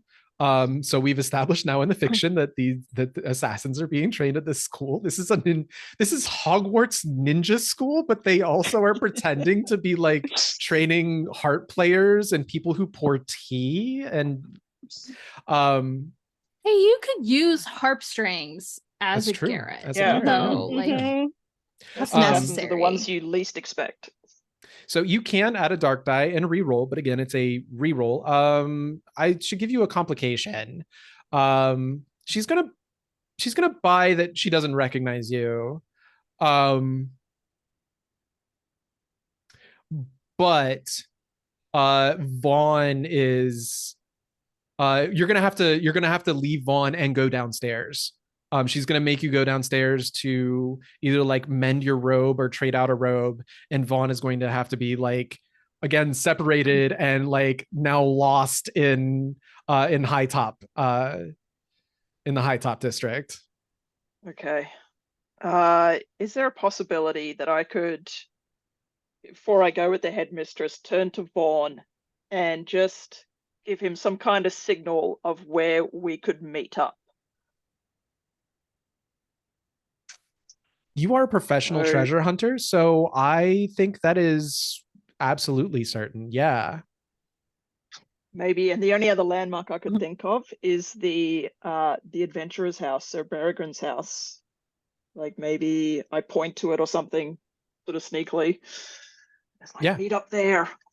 Yeah, or again, like we can also establish in the fiction that you've had a month to talk about things. You might be able to just be like, head over to the rich posh dude's house, or the falconer's house, whatever, however kind you want to be about it. Yeah, absolutely. I will let you do that if you want to go ahead and accept the 4. Yeah, I'll take the 4. Fantastic. Then that's what it's going to be is the woman, her name is Prisyavi Heathertop de Thorani. I'll write that in chat.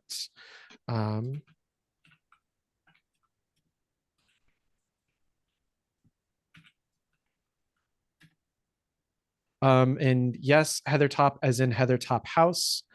She probably married, because Heathertop is not a very elven name. So she probably married into the Heathertop family, and now runs the Heathertop House here in Atur. And she's an assassin and trains assassins. Fantastic. And I'm in love with her. Me, Katrina, not Vaughn.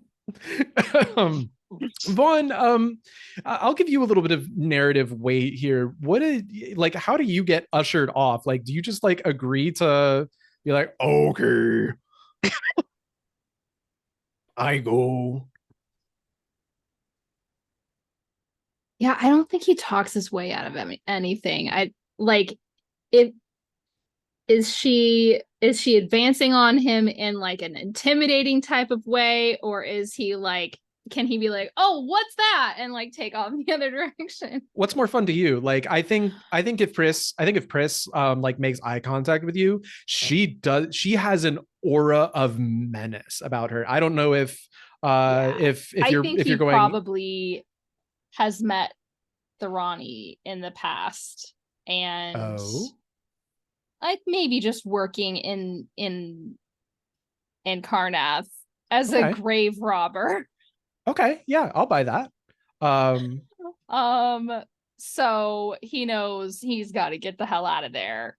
So yeah, I think he does pull the, what in the world could that be? And just like runs. Okay. runs away. Yeah, you do some parkour shit. Yeah. To you've got strength again. I'm not gonna make you roll to run or jump across a couple rooftops. It should be pretty easy for you. And you dip out. Let's go back to Tuvo and Asta and Lyra. Yeah, you guys dipped out. And I'm actually going to say she takes you in the direction of the Falcon Roost, of Sir Peregrine's place. You're still on the rooftops of Heathertop, but you're like in the northern wing or whatever. And you can clearly see the Falcon Roost from over here. It's another little balcony. She like actually runs you along the rooftops, and like does an agile little parkour skid down some of the shingles. The roof shingles are slate. They're imported from the river provinces at great expense.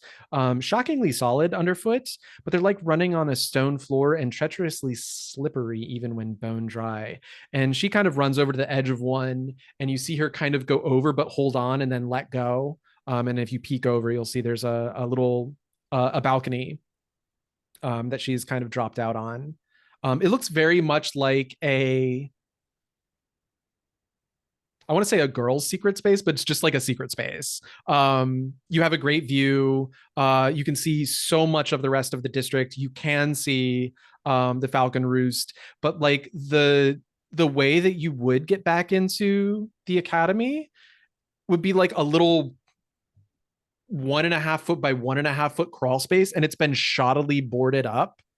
So the only way you can even access this place is from the roof. So it's a very like secret space kind of place.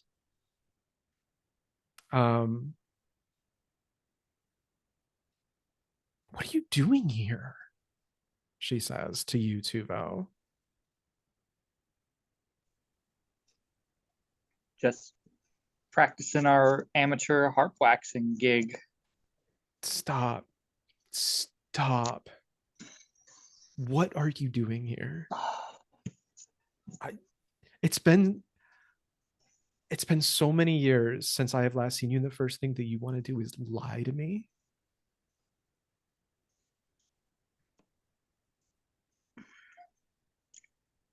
You know what the Sorakas mean to me. I heard, but is it true? The things that, I mean, that's not you, is it? I mean, the things that they say? I can't deny everything. But there's more going on than you've probably heard.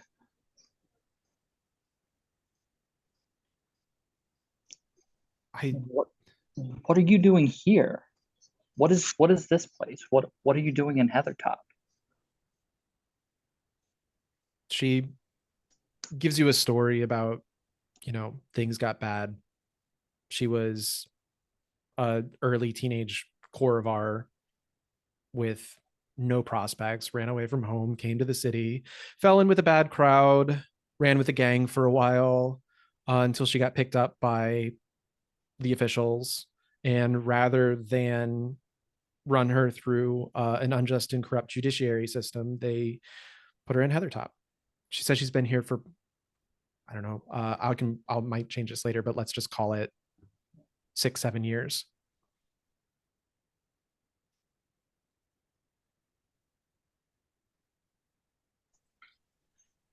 I've got to turn things around. And running around the rooftops on Atur is... She's going to notice Asta with the bag. What? Are you guys stealing something? No. No, we're not stealing anything. Not stealing anything at all. No stealing.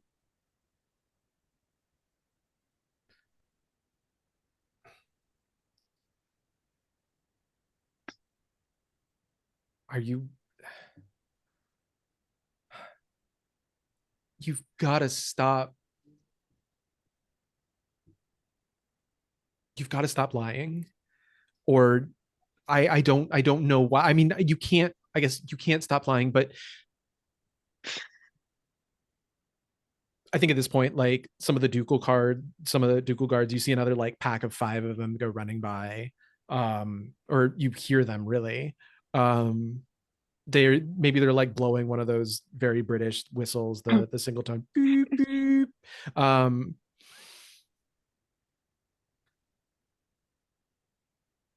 you can see the gears turning in Lyra's head as she's starting to piece together like the way that you guys came from, the roof that she met you guys on. Why? Wait, is the Duke after you guys? Listen, I can help. If it means getting out of this place. He wasn't supposed to be after us. Things went awry.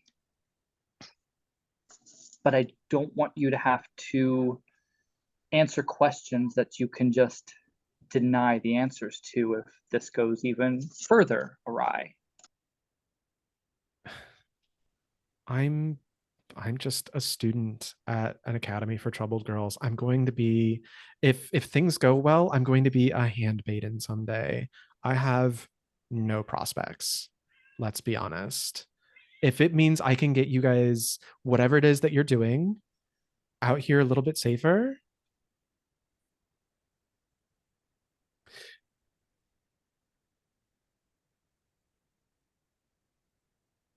let me help.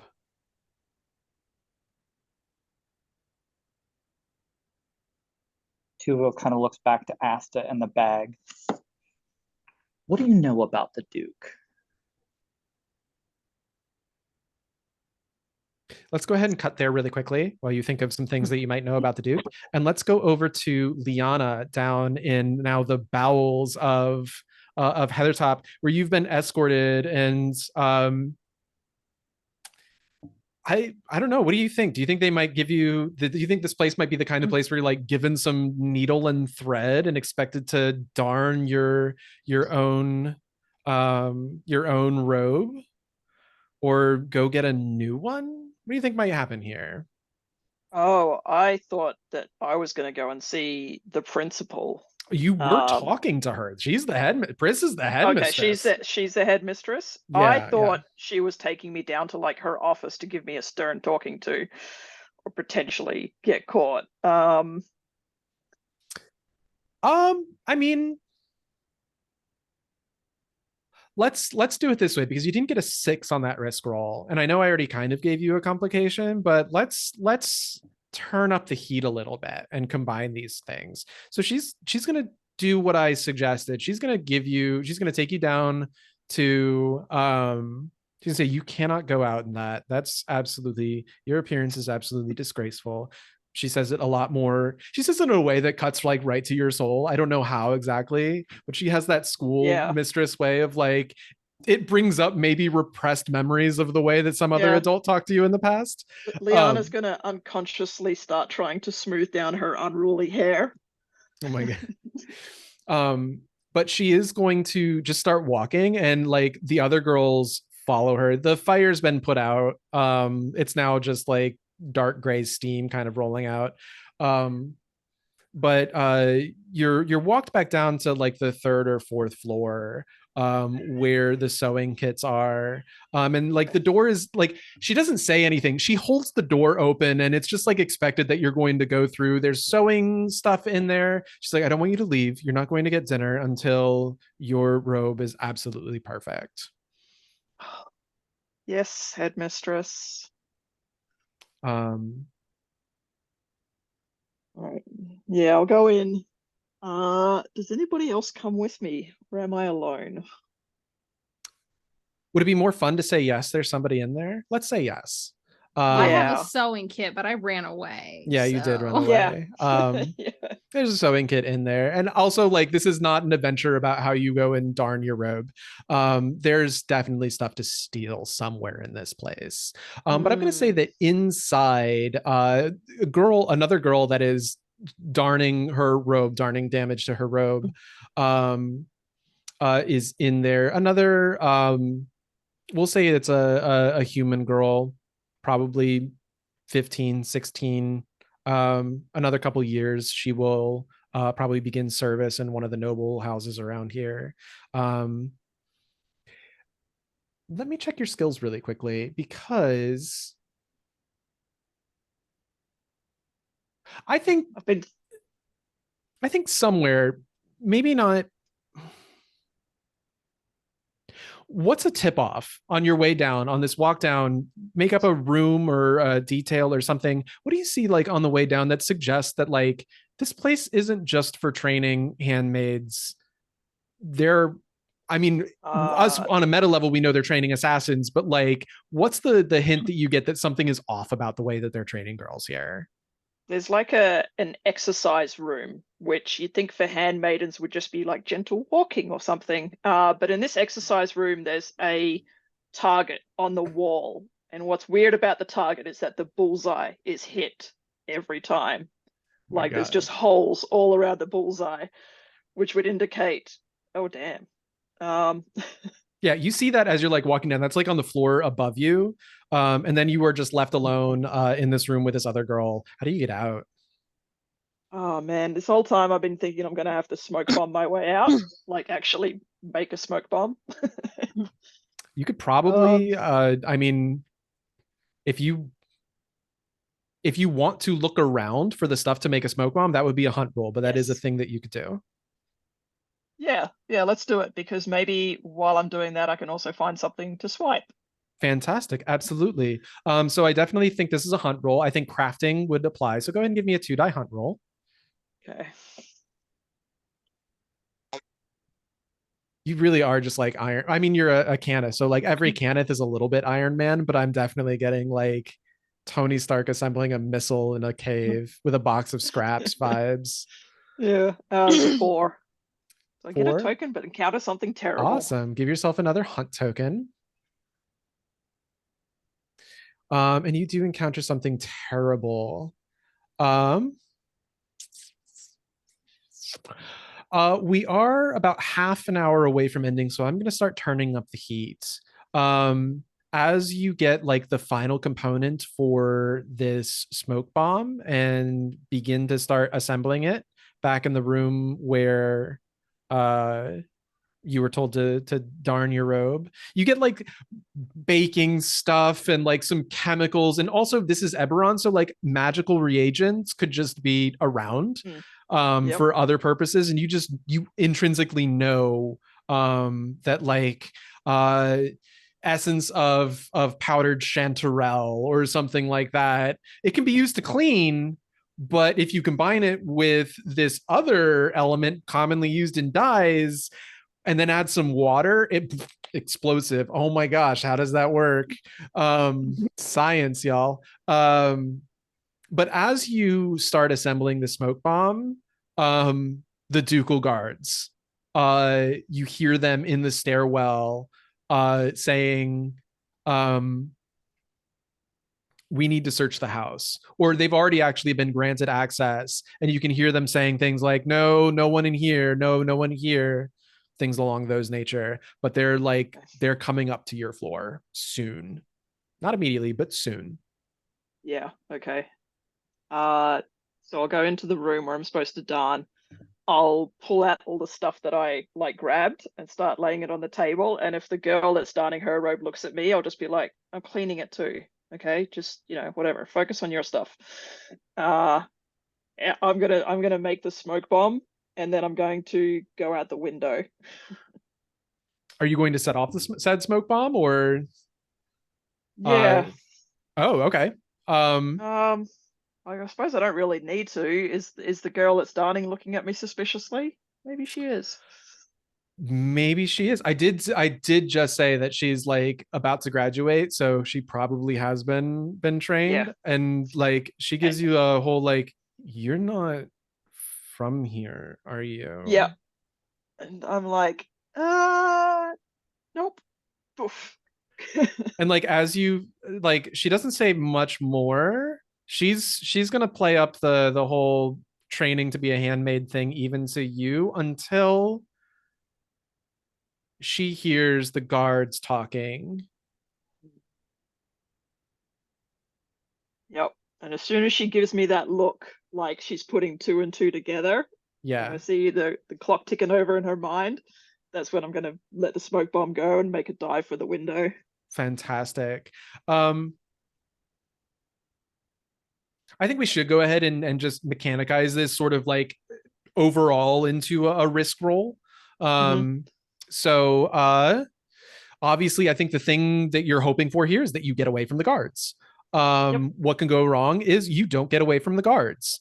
The thing that you're trying to, the smoke bomb that you're trying to make does not go off or do the thing that you want it to do. Maybe the girl could cry out for that she's here, she's in here. Any of those I think are possibilities. Yeah, the girl could be a trained assassin and somehow she gets in front of me before I make it through the window. Oh. Yeah, I was thinking, she knows what's going on, and rather than alert the cops, because you wouldn't do that as an assassin, it would be like the whole thing where when you throw a grenade and then someone in the other room just throws it right back. Yeah. Okay. Awesome. So, Devil's Bargains. Well, actually, first, crafting. I think crafting and spontaneity, somewhere between those, you get your first light die. Any of those. So you get your first light die. Devil's Bargains. I'm gonna say as a Devil's Bargain, no matter what, you have to survive one round of combat with this assassin, with his handmaid. Jeez. Yeah, okay. That she's actually going, once she puts two and two together faster than you think, and she's going to physically try and stop you. Yeah. Anybody else got any Devil's Bargains? And again, you don't have to accept a Devil's Bargain, but it does give you that extra light die. The smoke bomb doesn't go off when you expect, and the guards see your face as you're jumping out the window. Oh. And picturing see that which thing. way you went. Like when you're trying to do a smoke bomb, right? And you throw it down and then you go to jump and then it doesn't go off and you're just kind of standing there looking like you're gonna run in that awkward moment. Yeah. So my Devil's Bargain is Kevin's, but worse. That no matter what, as you exit the window, the headmistress is standing on the windowsill, stepping out of a puff of shadow. Oh, that's our secret smoke spot. I'm in love with her. Oh, That she man, actually she's knew this whole scary, though. time. I mean, either way, functionally, it's the same thing. You can still get Yeah. away, but you do have to survive one round of combat. Okay. Yeah. Yeah. I'll take it. Which I'll one? take Do you it. want the student to attack you, or do you want Pris to Oh, attack man. you? That Pris, like, she scares the crap out of me. So I'll take her. Fantastic. All right. Um, let's go ahead and give me a risk roll. Again, I don't think you're risking life or limb with this itself. So go ahead and Okay. just give me 2 lights. All right. Don't worry, the It's a dark die, 4. the dark risk die will come sooner or later. Yeah. Okay, that's a success with the complication. I think the complication is going to be, again, just because of a pacing situation. The guards are going to see that you're going to survive this combat. I don't think I can kill you in one round. I can't actually, not possible. They are going to see you and the way that you went. And basically we're going to start kicking off the chase sequence. Okay. So that's the complication. You can add a dark die and re-roll or accept that. I'll accept it. Okay, fantastic. So as you go and click the improvised improvised smoke device, it's not explosive, it's not going to hurt anybody, I hope. And you kind of click it into place and let the chemicals and reagents start to mix, and you go for the window. You're stopped physically by something that you don't immediately see, but as you are kind of kicked back and land on your backside, the image in front of you just peels open, and there is this elf with her hair tied up in the X chopsticks and her fur-rimmed cap and tawny robe, and she is looking down at you. She knows exactly who you are, and she is standing between you and the doorway. This is going to be a combat. It's sort of going to be a combat. A sort of introduction to the combat rules. You only have to survive one round. Her endurance is greater than 6. I don't know what exactly it is off the top of my head, but it is not something that you can beat at your current position. So if I go over to the reference tab, combat roll. When you find yourself in combat, you may be able to work with your fellow treasure hunters. You can't in this case, you're alone. To begin, declare how you are vulnerable to injury or attack and roll 1 light die. This is called the weak die in the die roller. This is your weak point. If there's more than one treasure hunter involved in combat, there isn't. They each roll their own die, and then you will roll 1 dark die for each hunter in combat. That's the combat roll when I refer to it in a second. So please tell me how you are vulnerable to injury or attack, and roll a weak die on the dice roller. Just a weak roll. I'm not a fighter. I'm on my ass, and I'm being stared down upon by like a crazy assassin that is super scary. Fantastic. So in the dice roller under combat, it only gives you a dark die option. Right below that is a weak die. Is weak. Oh, there it is. Yeah. Just go ahead and give me a weak roll. It's a 6. Oof. Okay. If there were more hunters in this, you would get as many combat die as there were hunters participating. Since it is just you, give me a combat 1 roll, please. Hey. If your combat matches the weak die, you will take 1 ruin. Oh, that's a 2. Okay, that's fine. Because again, her endurance is greater than 6, so you physically cannot beat her. But nor do you take any damage, nor are you taking any wounds. So go ahead and narrate this daring escape. I think she's going to come at you weapon wise, I don't know. I'll let you define it. What weapons does she use, or is she just a martial artist? I'll let you Oh define no, it. it's the pins in her hair that she Fantastic. uses. Yeah, they're like needles. Maybe they got some poison on them. But I can't think of a way narratively that I could actually get out of this using any kind of fighting prowess, because I'm not a fighter. So I'm thinking that maybe she looks at me and she kind of like cocks her head, and instead of trying to kill me, she takes pity on me. Maybe not pity, but maybe curiosity. And so maybe she throws her needle, but purposely misses, because she's not the kind of person that would actually miss. That's fantastic. I love that. And then you just like scramble around her, get to the window, and are out. Yeah. Maybe she, as I get out, she's like, "What's your name?"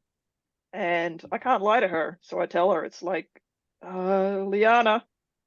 All right, bye. Wait, that's not a lie. Your name is Liana, isn't it?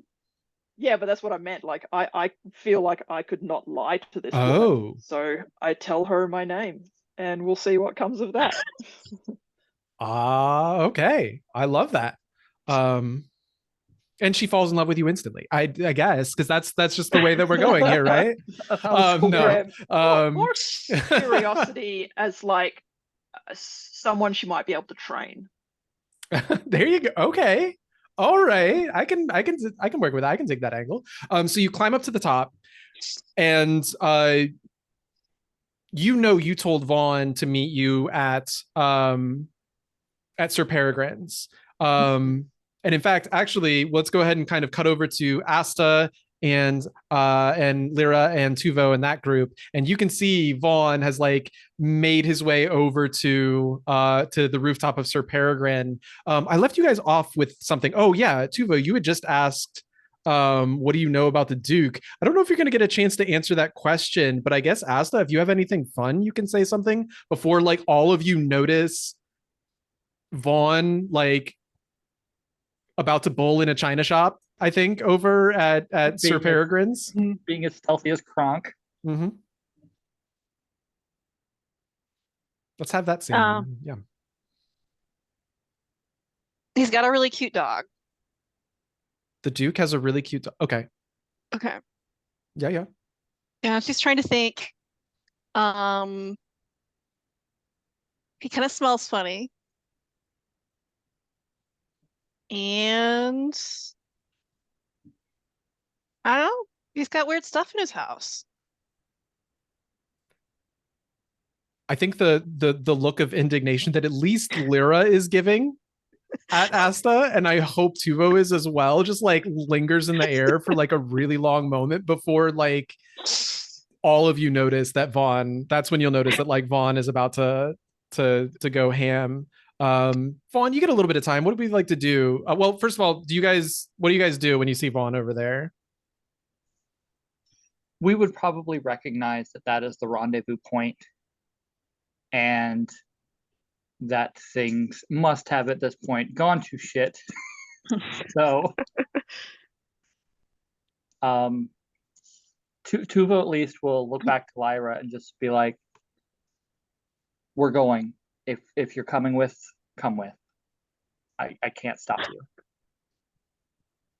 You never could.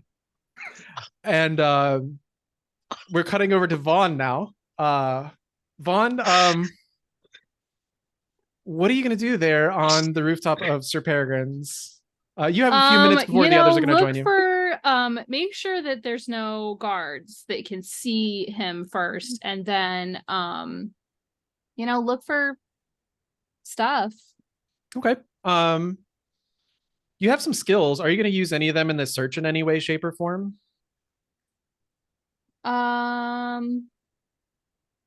I mean, I could break things, but if I break them, they might not be worth money. You can break the things stopping you from getting to the things. Like, I guess arrowhead's probably worth some money. Yeah. You could break but it's probably worth some money alive. Well, you could break the cage. I could. Give me a hunt roll. Okay. Yeah, go I was ahead. gonna And, say, like, would it be amenable to being put into a bag? At all. No, just carried around on your shoulder the whole time. give me a risk roll. I'll go ahead and let you use strength or destruction here to get you a second Okay. second die. Give me a hunt roll with 2 die, please. Hunt. I know that I'm like leading a little bit. This incursion, it's a little tough to just be like, what do you guys do? You're on some rooftops. So, Mhm. you know, okay, rolled a you get a 6. 6 light die, which means you don't encounter something terrible. Yeah. This bird's just like, sweet, get me out of here. Yeah, And I'm like, absolutely. let's I go, think- buddy. I think And we're you've best made a friends for friend. life. Yeah. So I could carry it around on my shoulder, and You it would be could. chill to be my best friend forever. Yeah. Just for fun, let's make this a risk roll. To see like if I think the thing that you want here is that Arrowhead's going to be super chill. Mhm. And I don't know if you have any skills, or you could use the numbing herbs if you wanted to try and be like, here, man, have some stuff. If you wanted a torpid falcon to drag around with you, but you do also have some quantum slots in your backpack. Meaning you can look through the drop down menu and see if there's like anything that you could tame or bait him with. Animal feed is right there at the beginning. Fantastic. Would you like to realize, would you like to have somehow Yes. pre-planned this possibility? Dogs are like a common security measure. So I totally see why you could have some animal feed I mean, in your Vaughn backpack. just has a steak in his pocket. There you go. Fantastic. Here you Awesome. go, buddy. So you get a first light die. Devil's Bargain.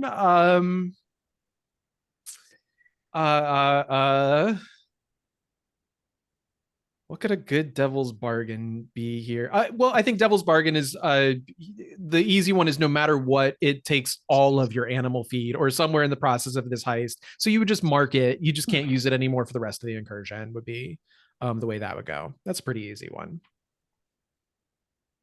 Maybe no matter what, Sir Peregrine comes out and sees Arrowhead leaving with Tuvo and just going, why? Not Tuvo, Vaughn, sorry. Being betrayed by I his break own Sir pet. Peregrine's heart forever. Yeah.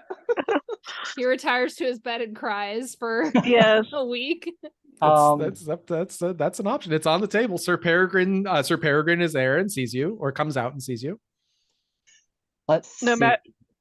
No matter what, Arrowhead hates one of the other party members. Oh, I like that. I love that. I like that very much. I like that better than losing my steak, actually. I have, let's see, really fun one would be, no matter what none of us remember in Tales of Sir Peregrine is that he's actually an accomplished druid and spends a lot of time in falcon form. So I'm not, that Arrowhead doesn't exist. Arrowhead never existed. It was Sir Peregrine the whole time. And you're just kidnapping Sir Peregrine. And I'm just kidnapping Sir Peregrine. The only thing about that is it would negate the success, because the success here is to get Arrowhead. But I mean, we could just like reflavor it and be like, Sir Peregrine is there in falcon form and likes to just chill with Arrowhead. I take them both. Yeah, well, he's been playing Baldur's Gate 3. Oh God. There's not a line for bestiality on this safety tab, okay? I don't know if I would go that far, but it again kind of reflavors that idea that Sir Peregrine is there. So I think those are the two. Is Sir Peregrine is there. You lose your animal feed, or Arrowhead hates somebody else in the party. I really like Arrowhead hates somebody else. I wonder if we could like try to sell me on Sir Peregrine is there a little bit more. Like, no, I love the idea that Arrowhead, as long as somebody volunteers. Does anybody want to volunteer to be hated by Arrowhead? Oh, absolutely. Okay. All right. So we're doing it. Okay. Fantastic. As What long am as I somebody else rolling? agrees to it, then I'm down with that one. Yes. So fantastic. So Tuvo, you have two conditions now, I'm actually going to say. One is Beloved. one is beloved, and one is hated by Arrowhead. And Vaughn, go ahead and give me again, you're not risking life and limb here. Go ahead and give me Okay. a 2-die risk roll. Oh, and I just thought of a good devil's bargain. Oh well. I like this one better anyway. So I'm rolling 2 light die and 1 dark die. Is that No, what's no, happening? no. You're not risking life or limb, at least not Okay. yet. So just 2 light. 2 light on the risk. Yes. That's a 5. Okay. You can add a dark die and re-roll if you want, but I mean statistically. I like the 5. Yeah, 5's good. Complication though is actually going to be what I just thought of for a devil's bargain. Oh no. Is that the cage was alarm warded by House Kundarak, and it breaks. Well, okay, I'm going to let you narrate this, but I'm going to let you know that when you break whatever it is that you decide to break, arcane alarms start going off. House Kundarak is going to be notified, or the owner of the house is going to be notified, as well as the Ducal Guards are going to be notified. But I'll let you narrate like what exactly it is that you break. But you get Arrowhead. Arrowhead's chill. Yeah. He's gonna perch on your shoulder, Vaughn and parent style. Arrowhead make eye contact, and it's a beginning of a beautiful friendship. And Vaughn's like, "Oh, bust you out of there, buddy." And I think just like tears a couple of like bars off. Not even, he doesn't even look for the door of the cage or any lock that might be on it. He just like busts 2 bars out and reaches in, and the bird comes out and jumps up on his shoulder, and it's like, it's time for the Vaughn and Arrowhead show. And yeah, I think pretty much immediately he starts to hear the alarm go off, and just like looks around, looks at Arrowhead, and is like, worth it, and then runs away. Yeah. So at this point in time, like as you go about the breakage, this is the same time that like Liana is scrambling up, makes it up to the rooftop, and like even manages to like run past the doorway with the now steam coming out of it, with Ducal Guards coming out behind her. I think at this same time, Asta and Tuvo and Lyra are just coming over to Sir Peregrine's roost, and it is at this time that like not just 1, not just 2, not even just 3, but like 4, 5 doors all kind of kick open, and the uniformed guards of the Grand Duke of Atur start spilling out onto the rooftops, and they are going to be hot on your heels. And that's where we're going to end tonight's session. We're going to pick up tomorrow's song starts to swell as they all start to run across the road together. We're going to open next session like right on it with the pursuit by the Ducal Guards. So awesome. Fantastic. We'll go ahead and do Stars and Wishes. So if you've never done Stars and Wishes before, stars are, go back to first grade or kindergarten. You give a gold star to an NPC, to the module, to other players, or just moments that you enjoyed, mechanics that you enjoyed, really just like anything. Just be like, I had a good time doing this. And wishes are things that you want to see happen, or things that you hope happen in the next 2 sessions that we have together. I have to start actually our polishing is just a hobby. We're not in the guild yet. I know. Oh. I also loved my Tharani Queen of my heart. I'll never forget you or your name, even though I already have. Yeah, and my wish for next time is just to see how this relationship we have begun between Lyra and Tuvo either continues to help us or how much it hinders us.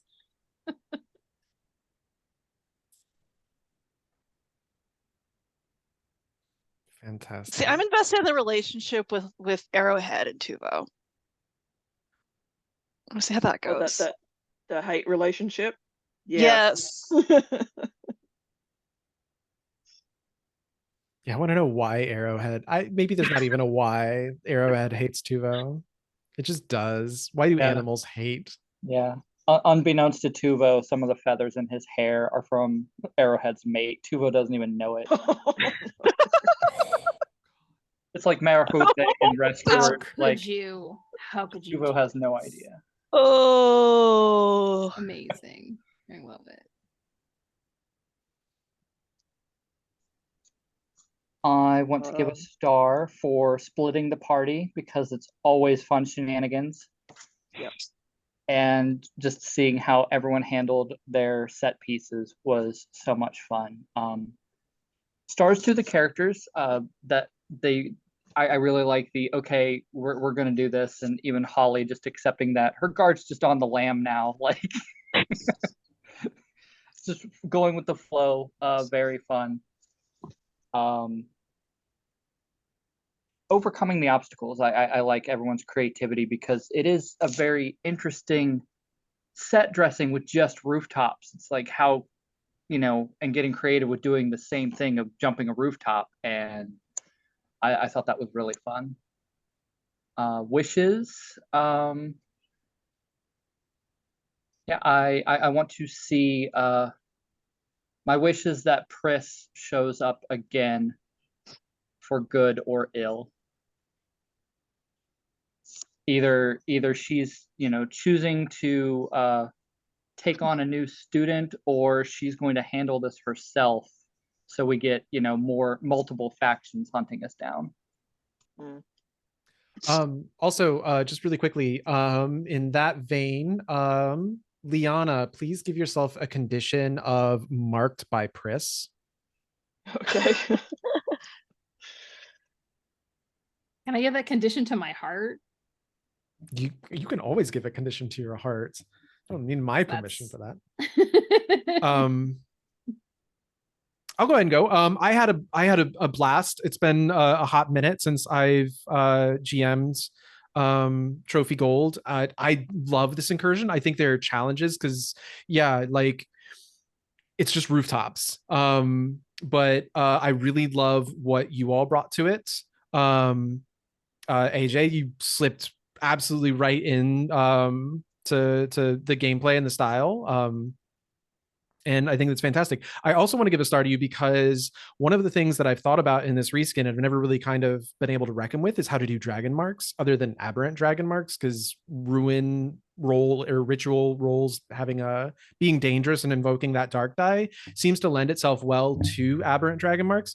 But I've always kind of just been like, how would I do dragon marks, and just kind of even wrote it off as this isn't a story about dragon marked characters. But if I was going to do one, and excoriate is how I would do it. That's why you're in this sort of desperate state, because it's really hard to do trophy gold when your superpower is money. So I thought I already love this character, and I love what they're bringing to this fiction. It's something I could have never imagined. And I think it's absolutely fantastic. Everybody has amazing characters. Asta's adorable little dwarf bodyguard. We have to have a ray of sunshine. Every bad guy group has to have a ray of sunshine. Yes. Yeah, absolutely. And Tuvo, it's I'm so happy to see him back again. I'm ready to remember what I've forgotten all about him and learn more about him. And Vaughn is just big and breaks things, and I think that's fantastic. Also, shifters represent reminds me a little bit of Rebecca's character in the Sharn Society game that we played. But again, I'm so glad. I'm really curious also to see like what a dragon marked character brings to this that's not an aberrant, because I think it's a really cool story to tell. And Yeah. So thank you for that, AJ. I'm really excited to see where this character goes. Wishes. I certainly do wish that we would have gotten through the first set. But I'm super happy with what we got and what we did. And so my wish is that the combats are going to be there and be really fun. And yeah, I'll echo some wishes. I love what Pris has sort of mutated into. Again, I have like vague shell outlines of characters, but it's on us together to really kind of flesh them out. So I'm really curious about Lyra. And I'm always down for some heartbreak. So that's I'm excited to see where that She's goes. already got bangs. What else does she have to lose? Yeah, Like, right. She's got the Vulcan haircut is like the way that I mentally pictured it in my head. Oh. It's so bad. she just went through a breakup. Yeah.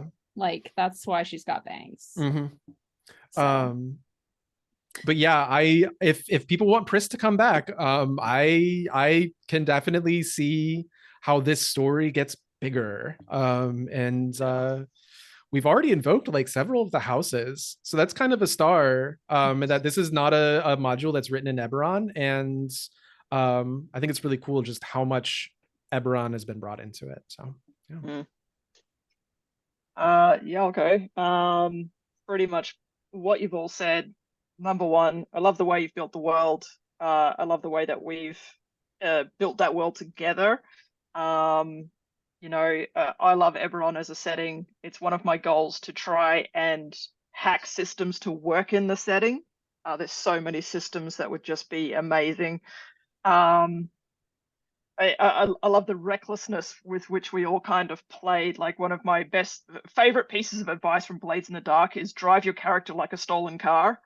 And I like how we've all kind of done that. We've just leaned into the danger, accepting the consequences of our actions, because we're not heroes. We're dirty, rotten scoundrels. You know, we mess things up. And we've got to get this model back to the car lot by 5, otherwise they'll report it stolen. Yeah, exactly.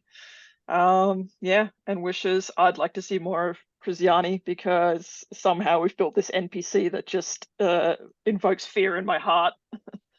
And yeah, I'd like to see what happens with Arrowhead as well. Mm-hmm. I want to see some rituals too. I forgot that one. Yes. Yeah. Rituals next time. Rituals next time. Definitely. No, Yeah. that's what. Go ahead. No, yeah, go. I was just gonna say, you know, all the risk rolls tonight were things that were very they didn't have any dark dice, which means you weren't risking life and limb. So I'm definitely interested in seeing how the tension ramps up. Yep. And yeah, we're gonna, I think, start to see more of those. I'm gonna start being, it's easy here, but in the next few sets it might not be to make some of these jumps. No, I feel like the way we've been playing off each other has been really fun. And just kind of like how ideas have been flowing around, and yeah, I feel like in and out of characters are kind of getting to know each other, and I'm kind of feeling attached to everybody. And yeah, now I'm like, okay, so getting ready for you know, like I feel like I laugh with someone and then I'm gonna cry with them, like that much more. But things are gonna get worse. I hope they do. That's the fun part. Yeah. Cool. We are a couple minutes over, so again, just want to respect everybody's time. Anybody else have any stars and wishes? Awesome. Well, we have the Discord group chat, so if anything comes up between now and next week, by all means, let me know. If not, then I look forward to seeing everybody at the same time, the same channel, in about a week from now, and we will continue this wonderful adventure. So I'm going to go ahead and stop the recording. Boopity boop boop.